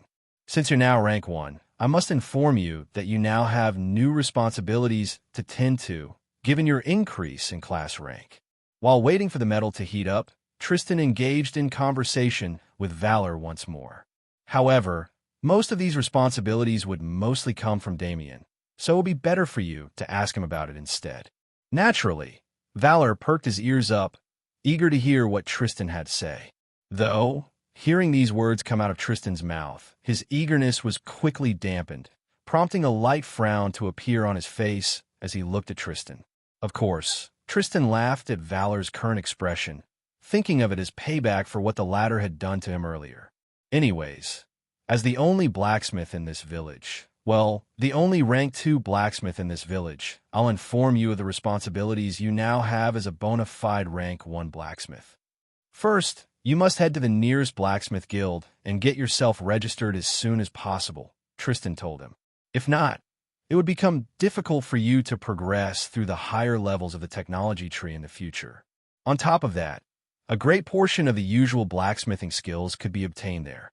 Listening to Tristan's words, Valyr was swiftly reminded of this fact, rummaging through his memories to confirm that he indeed had to get registered to the blacksmith guild. Then again, it was not only him that had to go through his process. All of those that had recently ascended to rank 1 would have to get registered to their respective class guilds, allowing the planet to tally the number of people they have at certain ranks. Aside from it being mandatory, class guilds also offered the technology points necessary for one to advance through their technology trees, as well as skills and equipment that greatly fit their needs. With that in mind, Valyr could not help but find it odd that he had forgotten this small piece of information, inwardly thanking Tristan for reminding him. So, where's the nearest blacksmith guild? Naturally, since Tristan had brought it up, Valyr had to ask. In response, Tristan lightly smiled. That would be in Dannyhurst Town. Did you just say the nearest town? Yes, I did say Dannyhurst Town. Yeah, I think we aren't on the same wavelength here. After Tristan cleared up the slight confusion Valyr had with the town's name, he continued explaining to Valyr the importance of registering with a blacksmith guild. Then again, as someone who had gone through all of this in his previous life, Valyr would have rather not gotten an explanation on the registering process and what the blacksmith guild offered. Unfortunately, he still had to put up a facade of sorts, as his current identity was that of a newly ascended rank 1 blacksmith. Registering for the blacksmith guild is pretty simple, Tristan told Valyr. You just have to let the guild identify if your class is related to blacksmithing, forge any piece of equipment in front of them, and hey presto, you're registered. Once you're officially registered to the blacksmith guild, you'll be given an official identification badge, similar to this one. As he finished saying these words, Tristan headed to another part of the smithy before returning to where Valyr was, holding up a copper badge that had a forging hammer engraved on its surface. Under the engraving was Tristan's name, his current class rank, and his current position in the guild. As long as you show your official identification badge to the guild, you'll be eligible to obtain technology points from the guild in exchange for XP. Aside from that, you'll also be able to give a certain amount of technology points to other people. In fact, both have a limit to that, which depends on your class rank and position in the guild. If you're a normal rank 1 member, you can obtain 50 technology points from the guild every month for you to use. If you're planning to give other people technology points, you can give only 5 technology points per person every month, Tristan explained, with Valyr's current expression that of false interest. Above a normal member would be an elite member, which is actually my current position in the guild. Saying this, Tristan slightly puffed out his chest with pride. As a rank 1 elite member, you can obtain 100 technology points from the guild every month and be able to give people 10 technology points a month. After that would be the true member and the legacy member, with their allotment being twice as much and 4 times as much as what an elite member would get a month, respectively. While continuing to half-heartedly listen to Tristan's explanation, Valyr noticed that there was an expression of admiration on the former's face when these words came out of his mouth, prompting him to think that the man's wish was to reach those positions in the future. Once you go up in rank, the same thing applies. The amount of technology points you could get from the guild doubles. So, a normal rank 2 member would get 100 technology points a month, an elite 200, and so on and so forth. Speaking of which, I should renew my identification badge, considering that I'm already a rank 2 blacksmith. With this thought in mind, Tristan looked at Valyr for a bit before flashing a light smile. Since that's the case, how about we head to the guild branch at Dannyhurst tomorrow? I can get my badge renewed while you can get registered. Sure, why not? In response, Valyr shrugged his shoulders before nodding, inwardly letting out a sigh of relief as he was glad Tristan was finally finished explaining. Though he hadn't listened to most of his explanation, the latter portion of Tristan's explanation served as a good refresher of his knowledge regarding class guilds, which he greatly appreciated. After talking with Tristan for a bit more regarding the time and place they would meet up tomorrow, Valyr then left the smithy, carrying the bag of clothes he had bought earlier as he made his way back to the barracks. Once there, he headed straight to his dormitory room and placed the bag of new clothes on the floor, placing all of the clothes that did not fit him anymore to the side. After that, he headed to the bathroom and took a quick shower, changing into a set of the newly bought clothes not long after. Feeling that the new clothes suited him well, he then went ahead and arranged his new clothes neatly before leaving his room, making his way to Damien's office. While on his way to Damien's office, Valyr could not help but wonder what kind of responsibilities Damien would give him now that he was rank 1. Though, as he pondered over this, an intrusive thought soon popped up in his mind, telling him that he should request a new set of guard uniforms since he had grown in size. I should probably inform Damien of that after I ask him about the new responsibilities Tristan mentioned. Surprisingly, rather than discard the thought, Valyr made a mental note to ask Damien the question as he arrived at the office door a few minutes later. Knock, knock, knock. Come in. Given the permission to enter, Valyr went ahead and entered the room, only to be greeted by the sight of Damien looking through the documents on his desk before signing on some of them a few seconds later. Closing the door behind him, Valyr made himself at home as he seated on a nearby chair, waiting for Damien to finish his work. Fortunately, it did not take long for Damien to finish, his gaze shifting towards Valyr a few minutes later as he placed all of the documents on his desk to the side. I see you finally ascended to rank 1. Congratulations. Expecting Damien to ask him the reason why he had come into his office, Valyr was naturally taken aback when he heard these words come out of his mouth. With that in mind, he stared at Damien with slight incredulity, wondering how the latter knew of his ascension beforehand. As if he was reading his mind, Damien opened his mouth to answer the question Valyr's face blatantly asked, a light smile adorning his face. If you're wondering as to how I knew, I sensed great fluctuations from your place last night, so it didn't take me long to put 2 and 2 together. Anyways, I'm guessing you came here to inform me that you've ascended to rank 1? With Damien asking this question to the man on the other side of his desk, Valyr could only go silent as he nodded, feeling as if he was being read like an open book. Although there's not much reason anymore for you to inform me of your ascension, I am quite glad that you came of your own accord to my office. After all, as an official rank 1 class holder, more responsibilities shall be vested upon you thanks to your increased capabilities. Nodding back, Damien finally informed Valyr of his new responsibilities, which the latter listened to with rapt attention. For one, you shall now be classified as a guard captain, becoming the leader of your own guard team, Damien said soon after. Though Valyr had a question in mind when he heard this, he was interrupted by Damien as the latter continued. I've taken the liberty of naming your guard team Tidebreaker. I presume you don't have any problem with that, no? Just as Valyr was about to respond to the question, he was interrupted once more. Aside from that, since you're now rank 1, you can now take on advanced missions. Unlike patrols, which only involves the village proper, advanced missions are missions the village receives from the Mercenary Guild, their scopes extending far beyond the village. Nevertheless, these missions have greater rewards than patrols. Hearing the term Mercenary Guild come out of Damien's mouth, Valyr's interest was greatly piqued. Compared to guilds that were related to one's class, the Mercenary Guild was considered a guild that stood far above class guilds in terms of prestige and power. In fact, Valyr could recall that the mercenary guilds that existed in various planets were all part of a greater organization found in the universe. Though, with how far away such an existence was from him at the moment, he eventually placed the matter at the back of his head. And lastly, the village chief would like to speak with you regarding a couple of matters. I've already informed her of your ascension to rank 1, and she wants to congratulate you. Finishing his words, Damien went silent once more, as if seemingly waiting for something. On the other hand, Valyr could not help but be somewhat curious as to who the village chief was, considering how he hadn't interacted with them at all. How long would it take them to get here? In response to his question, a voice sounded from behind, slightly surprising him as he hadn't sensed the new person coming whatsoever. I'm right behind you. Turning around in the direction of the origin of the voice, Valor's eyes slightly widened in surprise as a girl in her 20s stood in the middle of the doorway that led to Damien's office. Though she wore clothes similar to those to what other people wore in the village, she exuded an air of class and grace around her, making one think that she might be a noble mingling with the local community.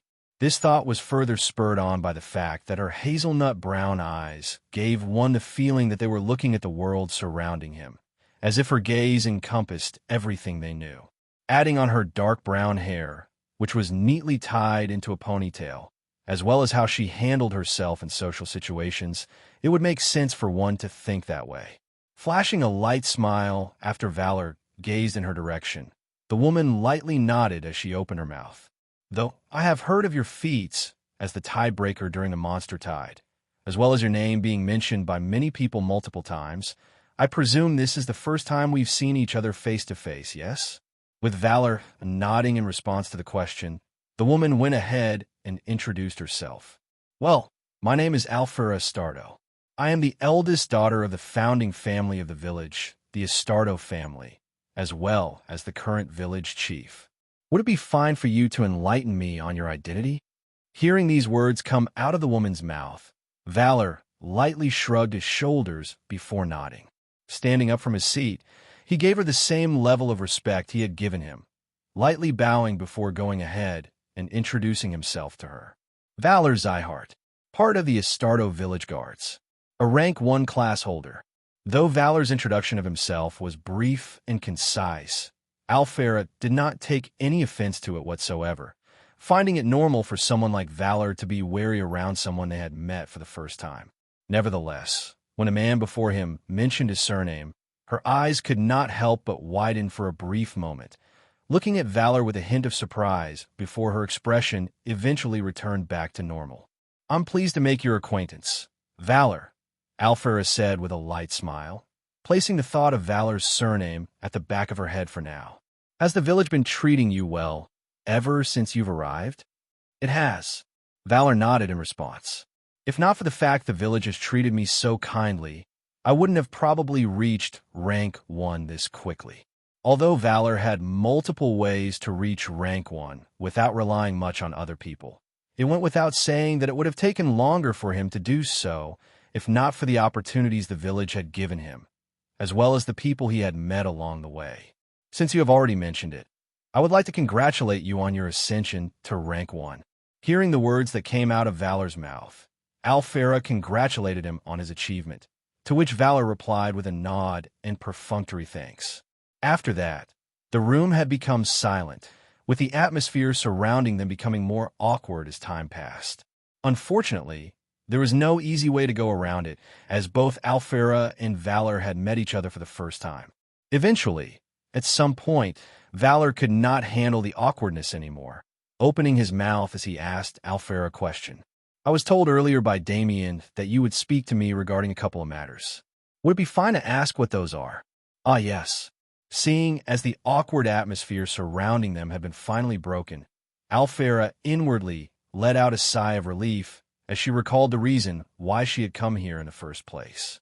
Well, the first matter would be me congratulating you on your ascension to rank 1.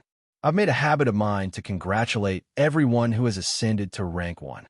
Alfura lightly smiled as Valyr nodded while he listened. As for the second matter, well, let's just say this would take a bit more time to explain. As she said these words, a bitter smile appeared on her face, prompting Valyr to raise his eyebrow in curiosity. Taking in a deep breath to collect her thoughts, she then let out a light sigh as she looked at Valyr, her expression solemn. How should I go about this? I'm not sure if you know of this, but Astardo village has been established by the first ancestor of the Astardo family 5 generations ago, Alfera started to explain. At first, only a couple houses were built in this area, but as time passed, it has become the village we know and see today. As the 5th generation village chief, the dreams of the first ancestor have been passed on to me, which is to see that Astardo village eventually expands to accommodate more people. She looked at Valyr, wanted to see if he followed. In other words, no matter how long it took, the ancestor wanted the village to go beyond being a simple village. He wanted it to grow into a town, then a city, and possibly an earldom. Fortunately for the ancestor, the chiefs that came before me have laid out most of the foundations needed for the village to expand into a town. As for me, I've solidified these foundations further and improved it to the point that there's not much that's stopping us from expanding. Just as she had finished her words, she noticed the slight look of confusion on Valor's face, prompting her to follow up with a question. Now you might be wondering, why hasn't the village expanded into a town if there's not much stopping it from expanding? Hearing the question, Valyr nodded in agreement. Seeing his response, Alfera wryly smiled. Well, although there's not much stopping it from expanding, the thing that's stopping it is quite a big problem for the village, actually. With that, a screen appeared in front of her field of vision, prompting her to interact with it for a bit as a notification sound soon resounded within Valor's mind. Ding! You have gained detailed geographical information on the nearby surroundings of Astardo village. Seeing this notification, Valyr went ahead and brought up the system map in front of him. Within seconds, he quickly noticed how many new symbols and signs were littered around Astardo village. Though among all of these new symbols, one stood out among the rest, taking on the shape of a dark skull. It seems you've noticed it as well. Alfera noticed where Valyr was looking. That right, there's the thing stopping Astardo village from expanding into a town. What is it, you might ask? Well, it comes in many names, but it is the bane of many unprepared villages. Hearing Alfera's words, Valyr closed the screen before him and listened once more. It is none other than a dungeon. Ding! You have received a new quest, Roadblock to Expansion. Would you like to accept the quest? Hearing the word dungeon come out of Alfera's mouth, Valyr could not help but raise his eyebrows in curiosity, his interest greatly piqued. At that moment, he ignored the notification sound that had resounded in his mind, which informed him of the quest that had been triggered by her words. In the world of Greater Beyond, there were 4 things a player could participate in if they wanted their equipment to be up to date and up to par. The first one was quests, specifically main quests that rewarded special equipment.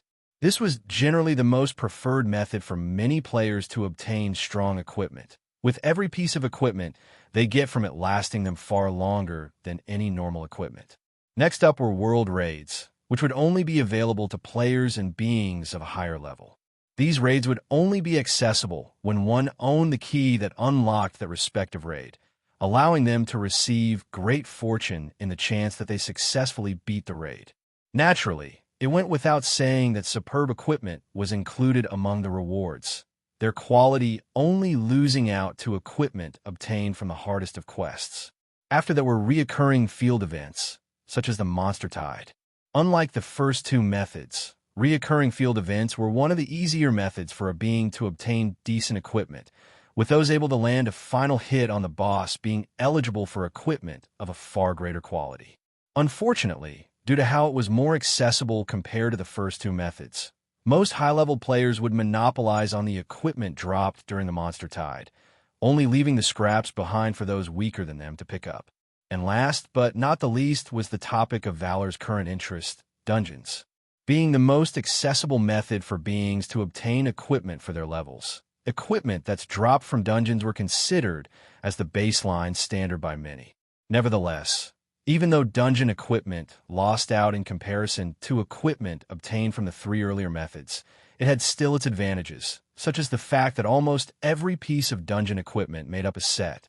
In fact, once Valyr had returned from registering to the Blacksmith Guild, he had plans to find a dungeon at his current level and clear it for its equipment. I wonder how difficult the dungeon near the village is.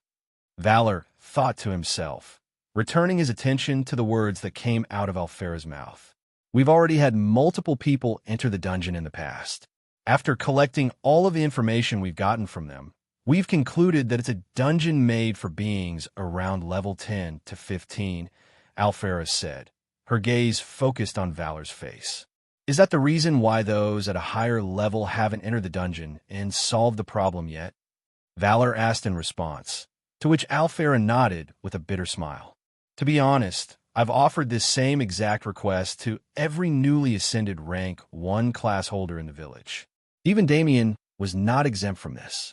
However, even though most of them enter the dungeon at the highest level it could accept, all of them still lack the firepower necessary to kill the final boss. Alfera lightly sighed. Do we have any idea as to what kind of monsters lurk within the dungeon? With the dungeon becoming more and more unique in Valyr's mind, his urge to attempt it gradually increased with every passing second. At this point, the plan to find a dungeon suitable for his current level had been discarded outright, being replaced by the thought of clearing this dungeon instead. Goblins. All of the monsters you'll be fighting against in the dungeon are goblins and goblin variants.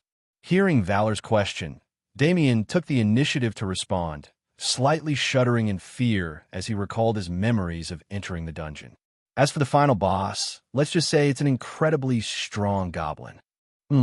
Noticing the hesitation in Damien's words regarding the dungeon's final boss, Valyr could not help but raise his eyebrow.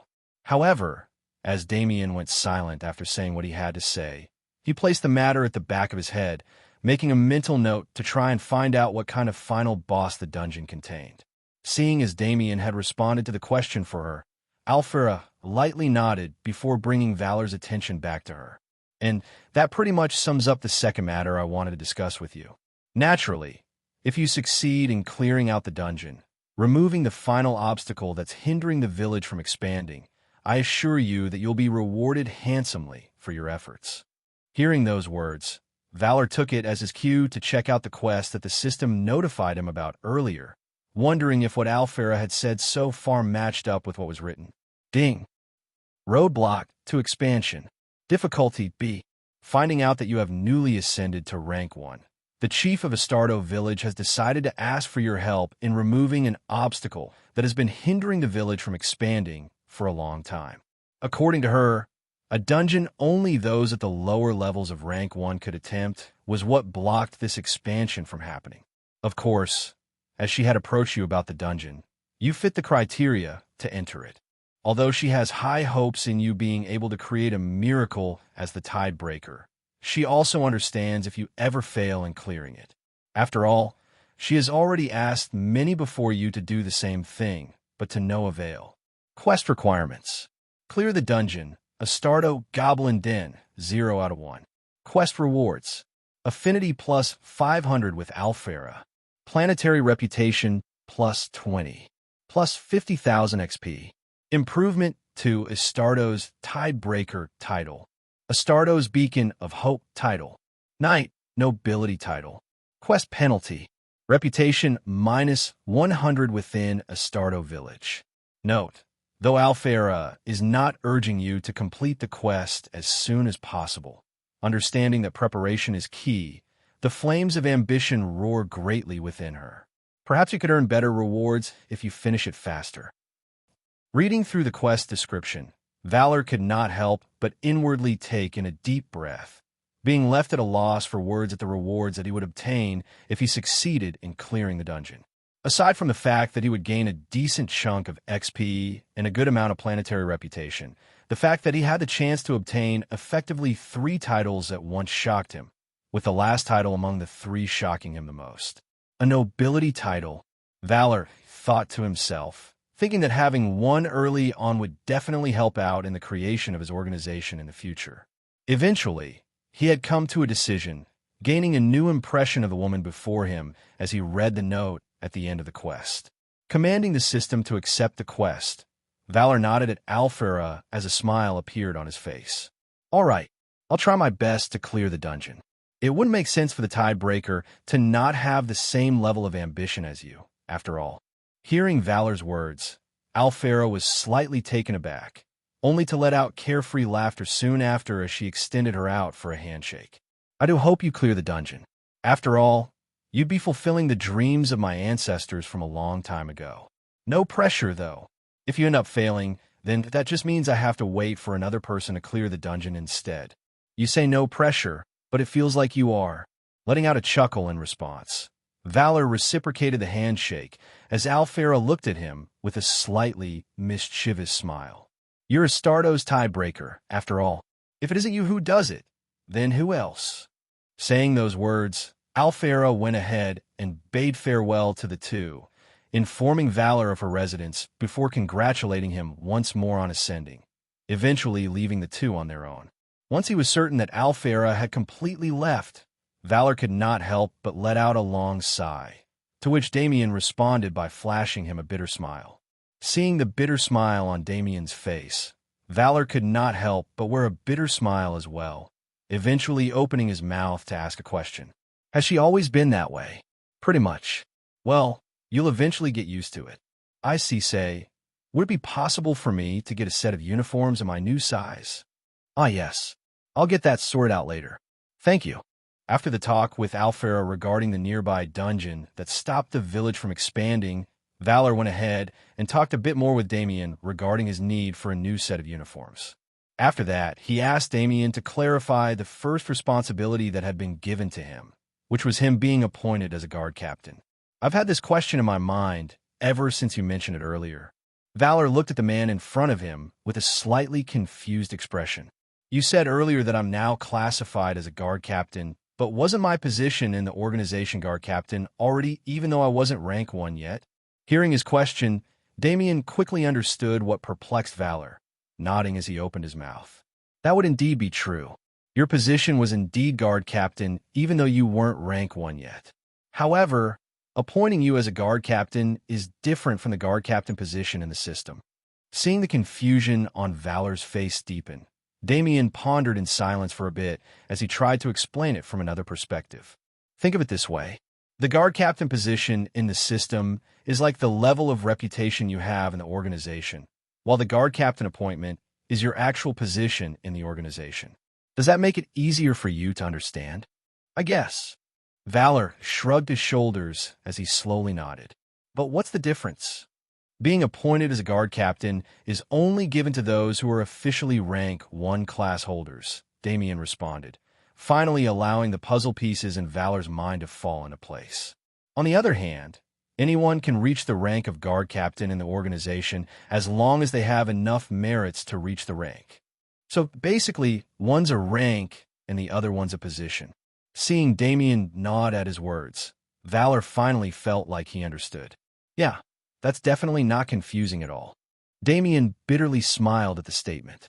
This rank and position system was designed by the first leader of the village guards, not me. If I had the option to modify the system, I would have already done so a long time ago. With that part clarified, Valyr then asked Damien about the new set of missions he could take now that he was rank 1.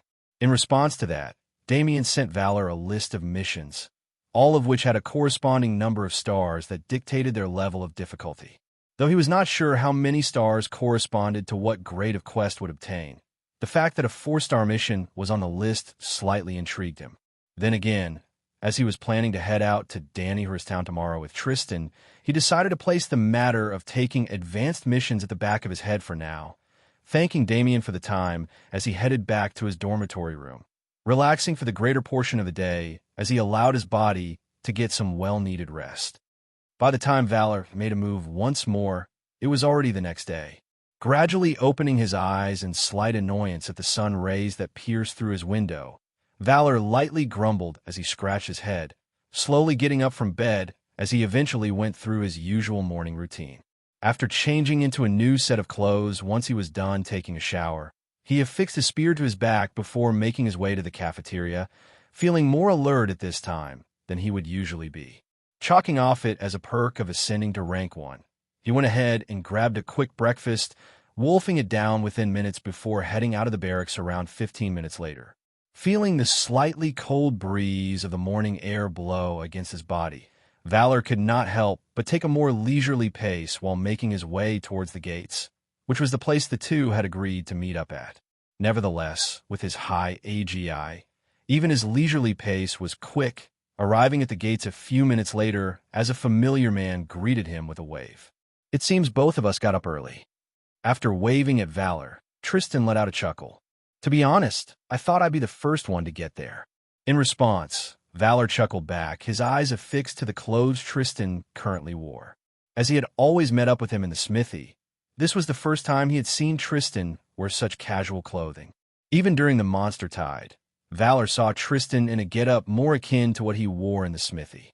Wearing a light gray sweater, dark gray pants, coupled with dark leather boots, Tristan's current appearance made it seem like he was going on a vacation rather than going on a trip to get his identification badge removed.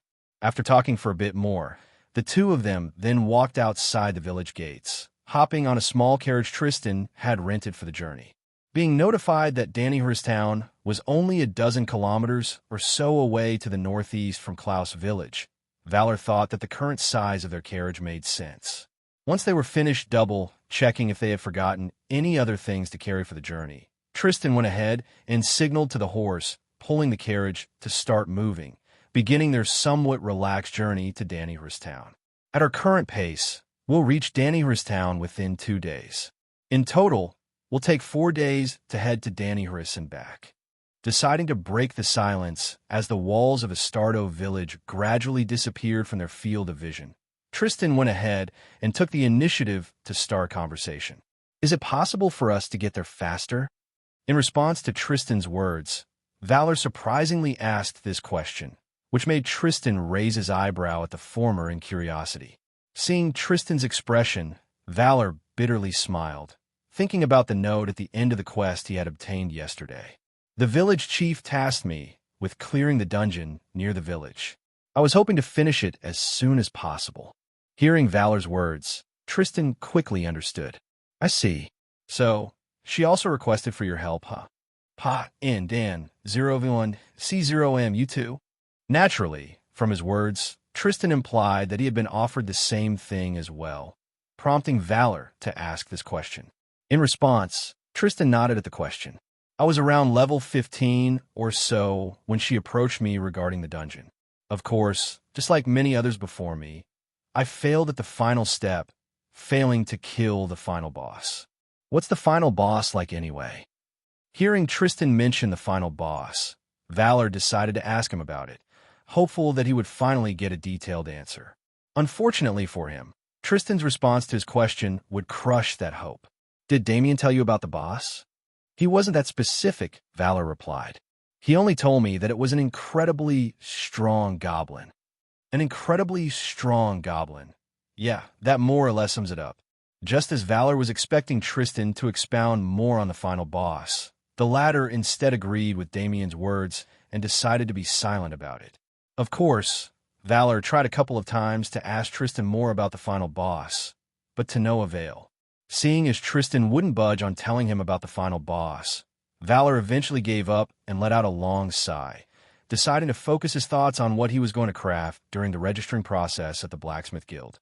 Following Valyr's request of wanting to arrive at Dannyhurst town faster, Tristan went ahead and signaled the horse to increase its pace.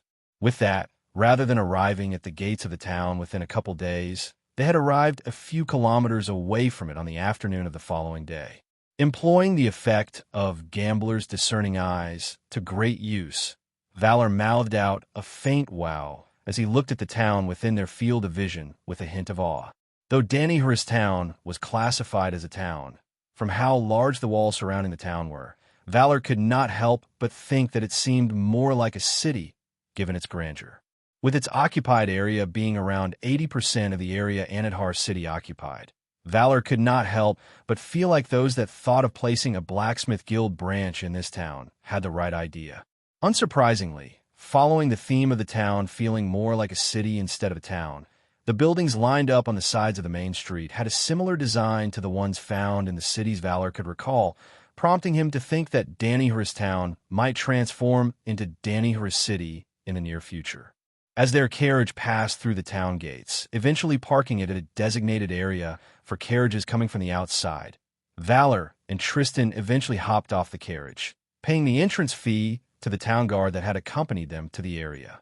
After that, the two of them then walked along the town's main streets, with Valyr finding a sense of belonging in the town. From what he could see in his field of vision so far, the entire town seemed to be in a festive atmosphere, making him curious as to whether or not something special was happening in town just as they had arrived. While Valyr was wondering as to what this event may be, Tristan looked around for a while before eventually nodding. It seems we've arrived at Dannyhurst at that time of the year. That time of the year? Naturally, Tristan's words piqued Valor's interest, wondering what the former meant by that. Let me fill you in on a couple things, Valyr. Seeing as it was an opportunity to flex the greater amount of knowledge he had, Tristan slightly puffed out his chest with pride as they continued to make their way to the branch of the blacksmith guild located in the town. Dannyhurst Town is a town that focuses on forging, with its founder, a well-renowned blacksmith, becoming the reason why the town had been established in the first place.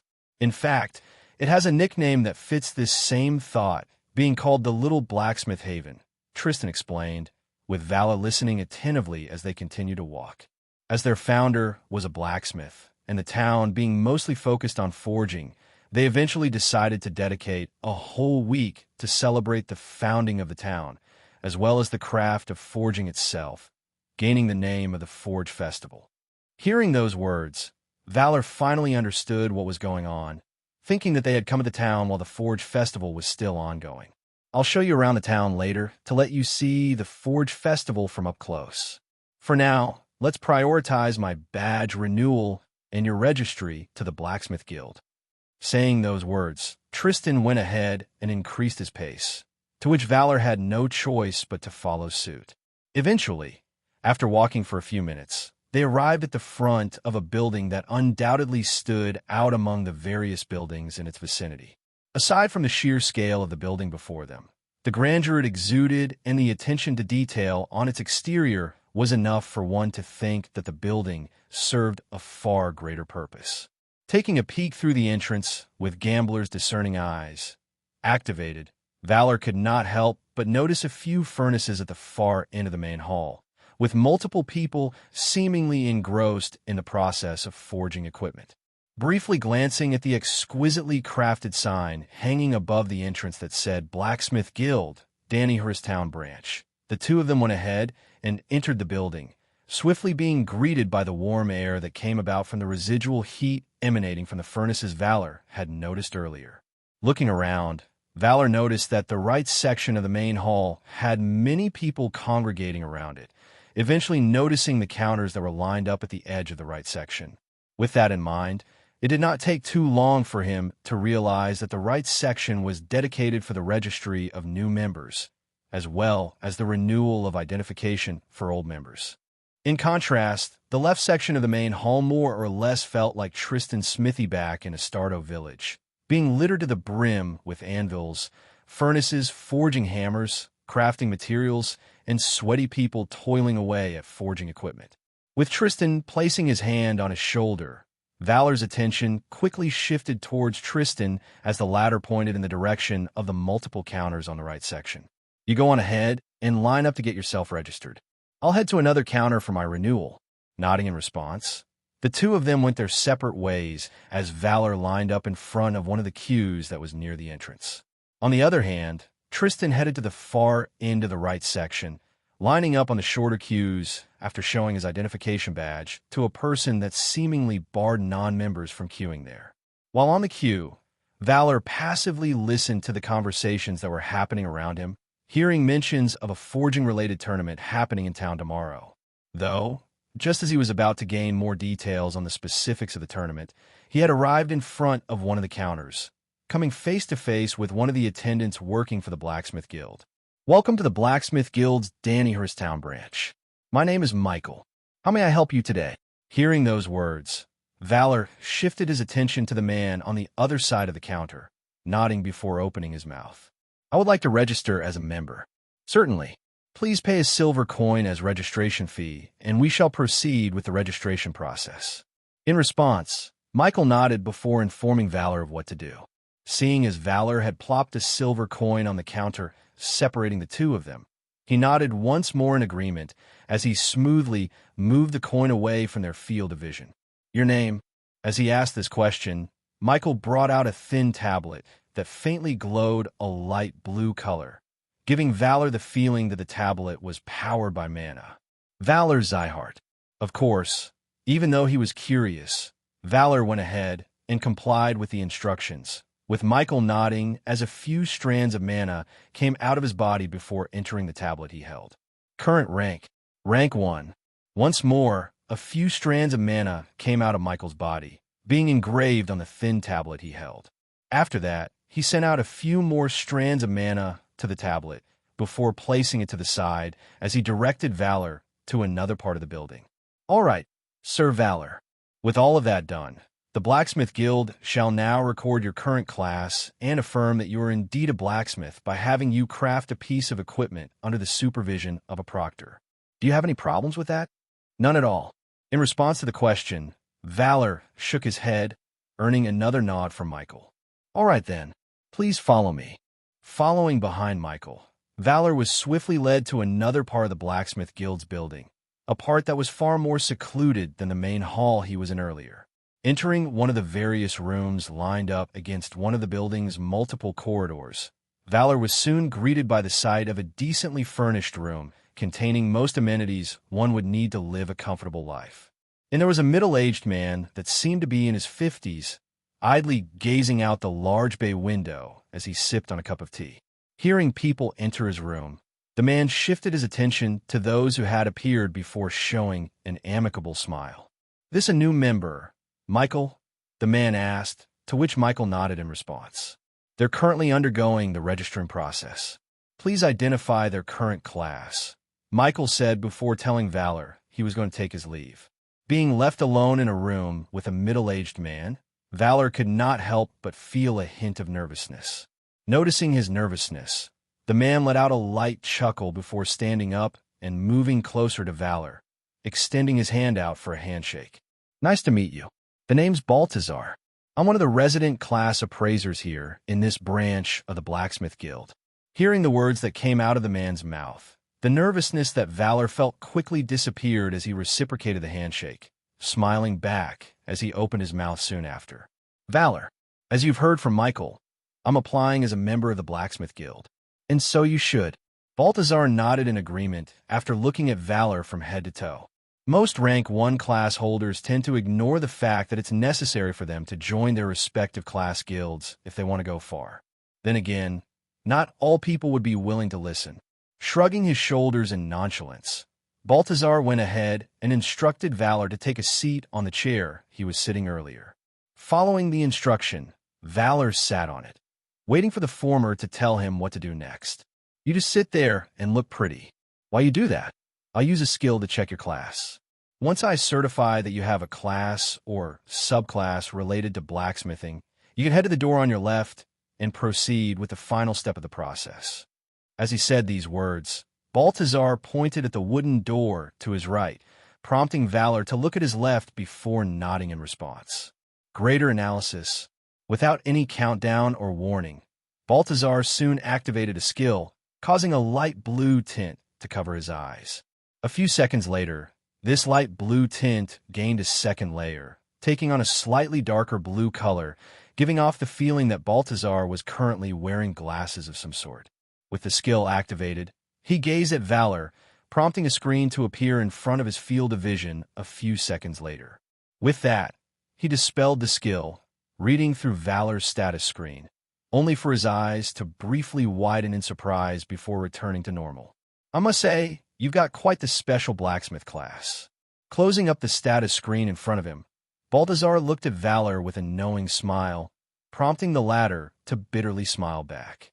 It would be great if you could keep my class a secret. In response to his words, Valyr gave a request to him, only doing so after he was certain that the man before him was truly amicable with him. Hearing the request, Balthazar wryly smiled before shaking his head. Unfortunately, I can't do that. It's standard protocol for all class appraisers in any class guild to send all of the information they've received to the guild. I apologize. It's fine. I didn't have much hope anyway. Wryly smiling after hearing Balthazar's words, Valyr could not help but let out an inward sigh. Though he knew it was impossible for his class to be hidden during the registration process, he still tried nevertheless, knowing the types of repercussions that might befall on him in the future if people were to find out his current class. Let's just hope this information doesn't land under the wrong hands. With that thought in mind, Valyr consoled himself as he thanked Balthazar for his time.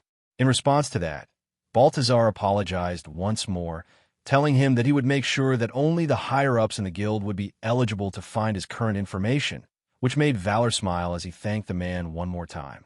After that, he made his way through the door Balthazar had mentioned earlier, eventually arriving at a room that looked similar to the smithy back at Astardo village.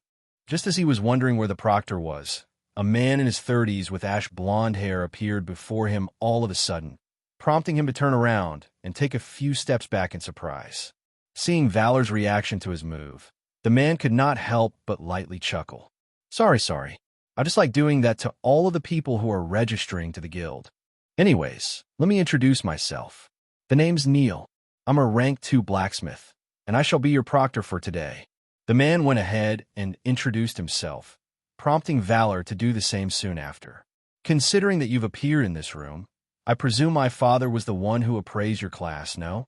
Hearing these words, Valyr's eyes could not help but slightly widen as he took a better look at the man before him, quickly noticing a few similarities between the facial features of the two.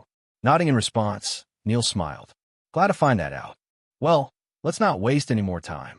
What you have to do is choose a blueprint from a nearby shelf and craft the equipment on the blueprint under my supervision. However, do note that the guild will take your final result once you are done. As for the blueprint you choose, consider that the thing you obtain from the registration fee you paid for.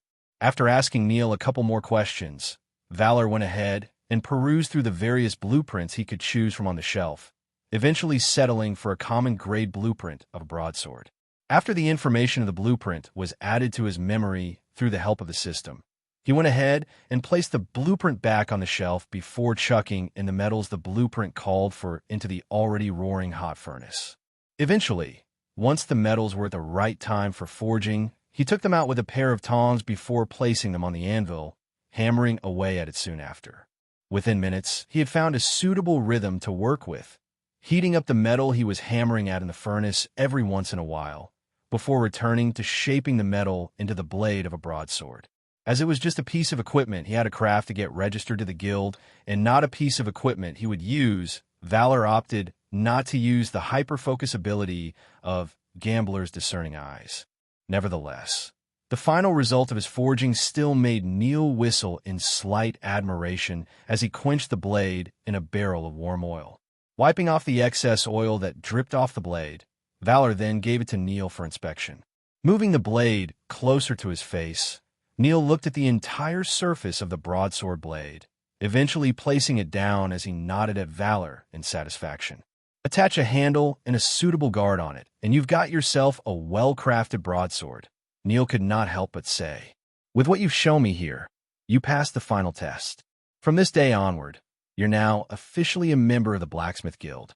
Congratulations, Valyr. Valyr could not help but smile and nod after hearing Neil's words, responding back at him with words of gratitude, thanking him for taking the time to be the one watching over him during the registration process, even though he could have been doing something else. In response, Neil could not help but chuckle, nodding before pointing at a door located to the right of the one he entered. I've already notified those in the guild of your completion of the registration process. As long as you head through this door and walk to the end of the corridor, you'll return to the main hall. Neil looked at Valyr with a light smile. After that, just queue up on one of the counters on the far left to claim your badge. Once more, congratulations on becoming an official member of the Blacksmith Guild. With that, Valyr made his way to the door Neil pointed at, only to stop just as he had opened it. Noticing this, Neil raised his eyebrow in his curiosity as Valyr looked back at him. Is something the matter? I've been curious about something for quite some time now, Valyr said in response, feeling a hint of embarrassment for having the thought of asking this question to Neil. Mind if I ask you about it? As long as it's something I can answer, I don't mind. Fortunately for him, Neil nodded at his request, prompting him to inwardly let out a sigh of relief as he asked his question.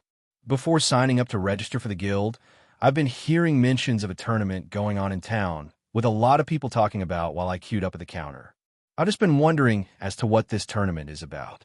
Hearing Valyr's question, a look of understanding appeared on Neil's face as he lightly nodded in response with an understanding smile. From how you phrase your question, you're not from around here, huh? Neil posed the question to Valyr, to which the latter shook his head in response. Well, to make things simpler, the town hold a week-long event celebrating the founding of the town, as well as the craft of forging as a whole, being known as the Forge Festival. Nodding back at Valyr, Neil started to explain. The tournament that you've probably heard while you were queuing up at the counter was probably the tournament made for fledgling Rank 1 blacksmiths. For that same reason, it's called the Fledgling Forgers Tournament. Just as Valyr was about to ask if any Rank 1 blacksmith could enter the tournament, Neil seemed to be a step ahead of him, answering the question in his mind before he could voice it out. And before you ask, only those that are members of the Blacksmith Guild can enter the tournament. After all, if any Rank 1 blacksmith could enter the tournament, it would take a long time for everything to be set up and to be finished. And yes, if you're wondering, you can also enter the Fledgling Forgers Tournament since you're now a member of the Blacksmith Guild. With that, Valyr finally had a better idea of what was going on, thanking the man once more. To be honest, you're in luck. You just arrived in time for the third and final day of the tournament tomorrow. Just as Valyr was about to head out, thinking that it wouldn't be a bad idea to join the tournament next time, Neil's words stopped him in his tracks, prompting him to attentively listen once more. Seeing as he had caught his attention, Neil lightly smiled before continuing. The Fledgling Forgers Tournament lasts for a day, being repeated 3 times for a total of 3 days. According to what I've heard, there are 3 rounds to the tournament that focus on the practical aspect of forging rather than the theoretical. On top of that, the prizes for those who make it to the top ranks are quite generous, all of them being incredibly valuable for a fledgling blacksmith such as you. If I were you, I'd try and join the final day tomorrow, even if it's only for the experience. Saying that, Neil shrugged his shoulders before chuckling. Of course, it's just a suggestion. It's still up to you whether you join or not. Though thoughts lingered in Valyr's mind on joining the tournament on its final day, it was only when he heard there were valuable prizes at the tournament did he make up his mind to truly join it. As Neil had mentioned that all of the prizes one could obtain at the tournament were suitable for a Rank 1 blacksmith like him, the flames of competition lit up inside Valyr, thinking that it wouldn't be bad to claim some of the prizes to speed up his progress. With that, he finally left the room, appearing at a corridor that seemed somewhat different from the corridor he had walked through to get his class appraised. Albeit curious, he suppressed his curiosity as he made his way to the end of the corridor, ending up at the main hall once more as he attempted to line up at the leftmost counter. Wondering if he would be stopped by the person he noticed earlier that stopped non-members from queuing up at these counters, he was instead allowed access, even hearing a congratulations from the man as he queued up at the counter. Compared to the counters at the right, the counters made for members had a far shorter queue, allowing him to end up at the counter within minutes as the attendant at the counter assisted him in procuring his identification badge. After waiting for a couple minutes, the attendant at the counter gave him an iron badge with the same design as Tristan's, with the only difference being his name on the badge and his current position in the guild, which was that of a normal member. Ding! You have affiliated yourself with the Blacksmith Guild, Dannyhurstown branch, Veldener. Your current rank is Rank 1 member. Increase your rank or your merit to raise your position. You have unlocked the contribution point shop. Do missions for the organization to earn contribution points. These missions are accessible through the Missions tab. As he thanked the attendant for giving him his badge, he then went ahead and pocketed the badge, instantly gaining a string of notifications from the system as he left the main hall, making his way out of the exit. Briefly reading through the notifications he had received, Valyr could not help but think that the system in place was more or less similar to the one in place with the village guards. Continuing to read through the notifications, he noticed that the only difference between the two, aside from the rank system, was the fact that he could take missions through the system. I guess they implemented that since not all blacksmiths would be near or stay at a blacksmith guild. Closing up the screen in front of him, He soon looked around, wondering if Tristan was already done renewing his identification badge. Thankfully, Tristan was already waiting at the entrance of the building, waving at Valyr to let him know where he was. Noticing that, Valyr went ahead and walked closer to him, a smile adorning his face as he brought out his identification badge. Seeing the iron identification badge Valyr was waving around as he got closer, Tristan could not help but let out a bit of hearty laughter, wrapping his arm around Valyr's shoulders as he felt a bit of pride seeing Valyr successfully register as a member of the guild. So, how did the registration process go? It went as well as you'd think it did. Saying these words, he narrated a bit about the things he went through before being given the badge, omitting the part where he had asked the class appraiser to keep his class a secret. Nevertheless, Valyr's narration made Tristan nod as he could not help but reminisce doing all of those same things back then when he was still a rank 1 blacksmith. How about you? Did you renew your identification badge? After he was done narrating what he had gone through, Valyr went ahead and shifted the topic to Tristan's badge renewal. In response to the question, Tristan flashed a light grin before showing Valyr his newly renewed identification badge, though it did not seem like Tristan's badge had changed at all at first glance. Once Valyr focused a bit more his attention on it, he noticed that there now existed a star below the engraved forging hammer. Aside from that, the class rank written on Tristan's badge had also been changed to rank 2, prompting Valyr to connect the two together and come to the conclusion that the higher one's rank was, the more stars one would have on their badge. Well, we still have a couple of hours to kill before nightfall. How about we walk around town and check out the Forge Festival for ourselves? Pocketing his renewed identification badge, Tristan suggested to Valyr that they check out the festival and see what it was about. In response to the suggestion, Valyr nodded profusely, eliciting the two of them to share a bit of laughter as they soon left the Blacksmith Guild, walking through the streets the town allocated for the Forge Festival sometime later. While the two were making their way to where the Forge Festival was situated in town, the father and son duo Valyr had become acquainted with earlier during his registration process had met up, talking about what kind of people they had come across during the registration process. As they talked about it over a cup of tea in Balthazar's room, their topic eventually landed on Valyr, prompting Balthazar to have a solemn expression on his face. "How did Valyr do on the forge, son?" Balthazar took a sip of his tea as he posed this question to his son. In response, Neil pondered over the question for a bit in silence, eventually noticing that something fell off. He did well. He seems to have a good grasp of the basics and was able to produce a solid broadsword blade without a problem. However, now that I think about it, it feels like he's holding back. "That's because he is holding back," Balthazar said in response, making Neil's eyes slightly widen as he looked at his father in curiosity. In response, Balthazar brought up the status screen he had obtained from Valyr earlier through greater analysis, showing it to his son. "Make sure that word of this does not get out of the four walls of this room. Only the higher-ups and I should know of this. I'm only letting you know of this since you're my son," Balthazar reminded his son, to which the latter nodded as he solemnly read through Valyr's status screen. Eventually, once he was done, he looked at his father with incredulity, wondering why a figure with such a renowned class would be in a small town. A mythic blacksmith class, and on top of that, his surname. Neil could not help but murmur, feeling a hint of shock at how much Valyr had hidden from him. "What shall we do about this, father? What shall we do about it?" Hearing the question, Balthazar shook his head. "There is nothing we'll do about it. Instead, we'll relay this information to the branch head. Though, we have to send a letter about this discovery to the Imperial Production Guild as well. After all, they did inform us that if we ever came across a person with a mythic production class, we have to send them a letter as soon as possible. But the person who owns the class..." Listening to his father's words, Neil could not help but scratch his head, eventually letting out a sigh. "That's not for us to worry about, son." Seeing his son in such a state, Balthazar wrapped his arm around his son's shoulder, bringing the latter to an embrace. "If anything, we've more or less accomplished our mission here." "Do you mean?" Hearing the words that came out of his father's mouth, Neil's eyes could not help but light up with hope, to which Balthazar responded back with a nod and a smile. "Indeed, son.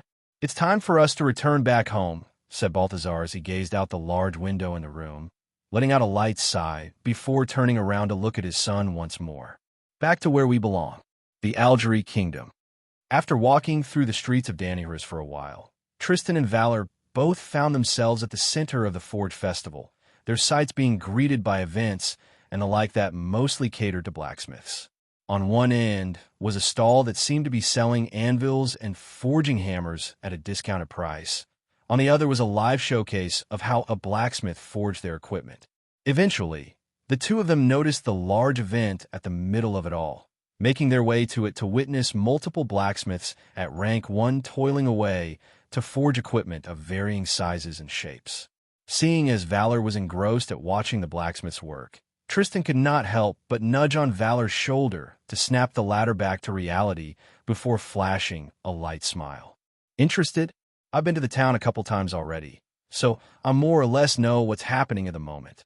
This tournament right here is Fledgling Forgers Tournament, where only rank 1 blacksmiths registered with the Blacksmith Guild are eligible to enter.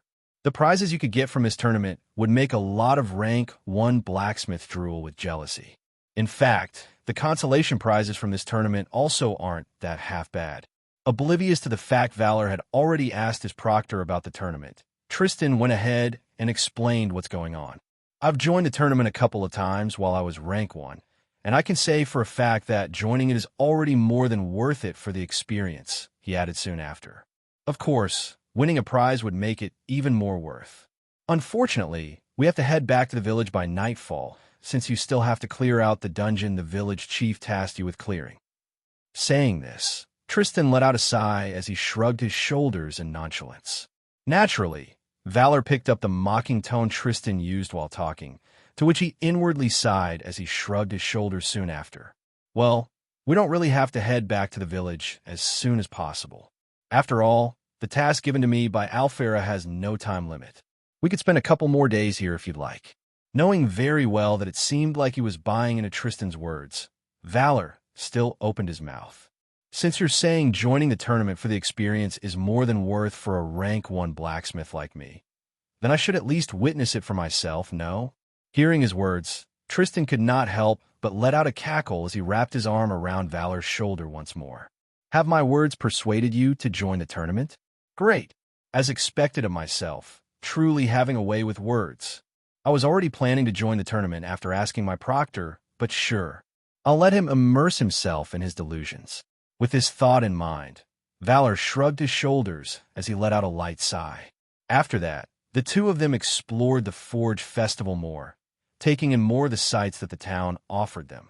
Eventually, by the time night came, the two of them found an inn to stay in for the night, taking into consideration the fact that they would only be staying in town till the next day.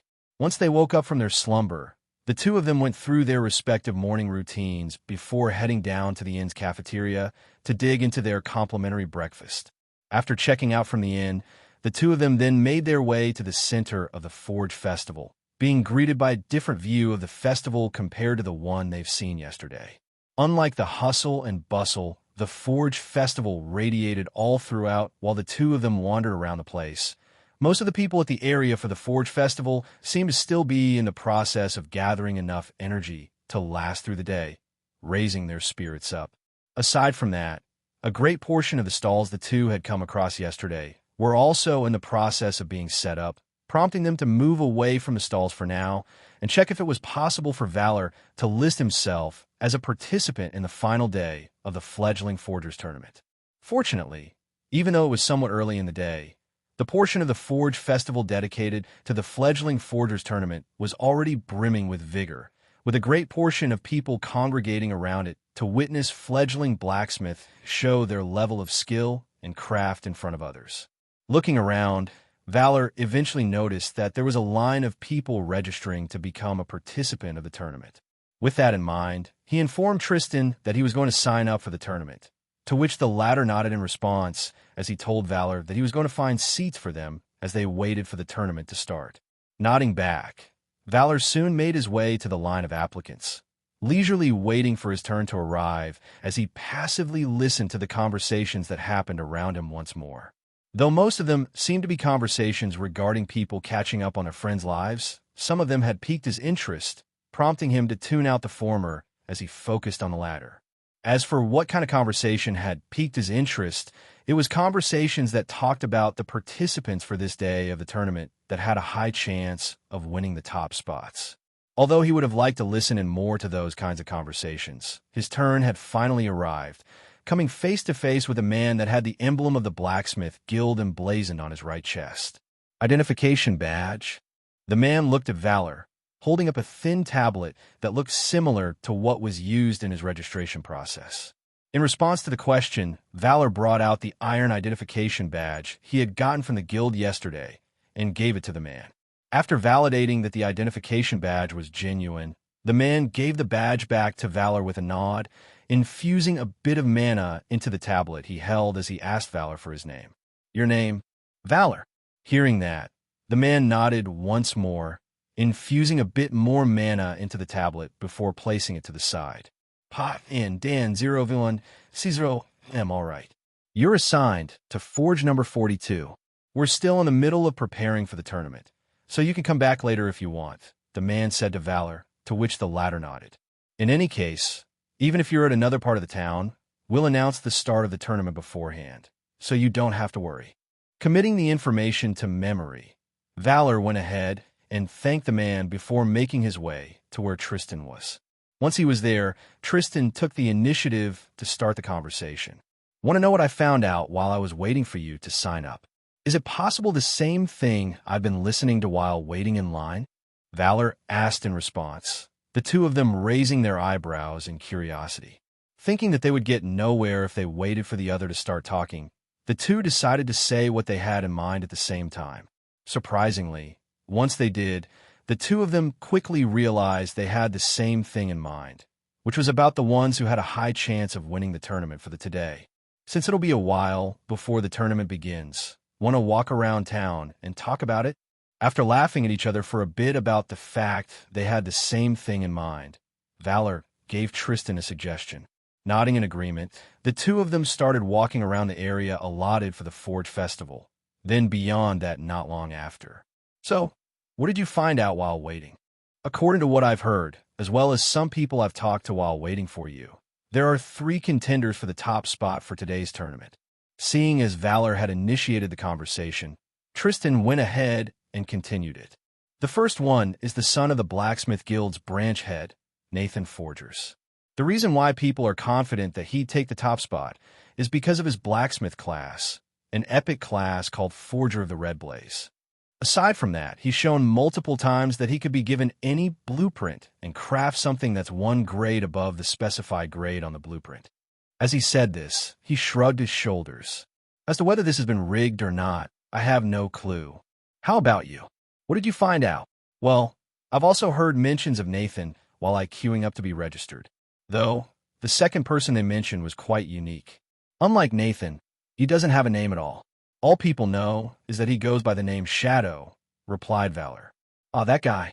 Yeah, I've also heard of him being mentioned." Tristan nodded. "He's the one whose forging style leans heavily towards DX, right? I've heard that the equipment he has forged in the past are all at the highest limit of the grades specified on the blueprints given to him." "Yep, that's the one." Valyr nodded in agreement. "For what I've heard, his forging style came about due to his blacksmith class, Shadow and Blacksmith." As he said this, Valyr could not help but recall that Shadow and Blacksmith was one of the possible classes he could have chosen during the Ascension process. If I remember correctly, that class was classified as Epic, being a better version of the rare class Deft Hand Blacksmith. The last one's definitely unique, though. Unlike the first two, she's only been classified as a contender for the top spot due to her recent feats thanks to her rare class, Erudite Blacksmith, Tristan said after Valyr was done talking. "Imagine crafting an uncommon plus grade variant of a common grade blueprint. Unreal. That's definitely an achievement she could be proud of for years to come." Valyr nodded in agreement. "Denise Stevenson. Now that I think about it, I guess I joined at the worst time. Compared to them, you're still a newly ascended blacksmith. Don't push yourself so hard." Hearing Valyr's words, Tristan consoled him. "I'm sure this experience will help you out in the long run." "It definitely will." Valyr nodded, bitterly smiling in response. After walking around for a bit more, An announcement regarding the start of the tournament echoed throughout the entirety of Dannyhurst town, prompting the two of them to head back at a slightly hastened pace. While doing so, a thought popped up in Valor's mind, eliciting a light smirk to adorn his face the more he thought about it. Man, I wonder how my class fares against these other classes. I can't wait to find out.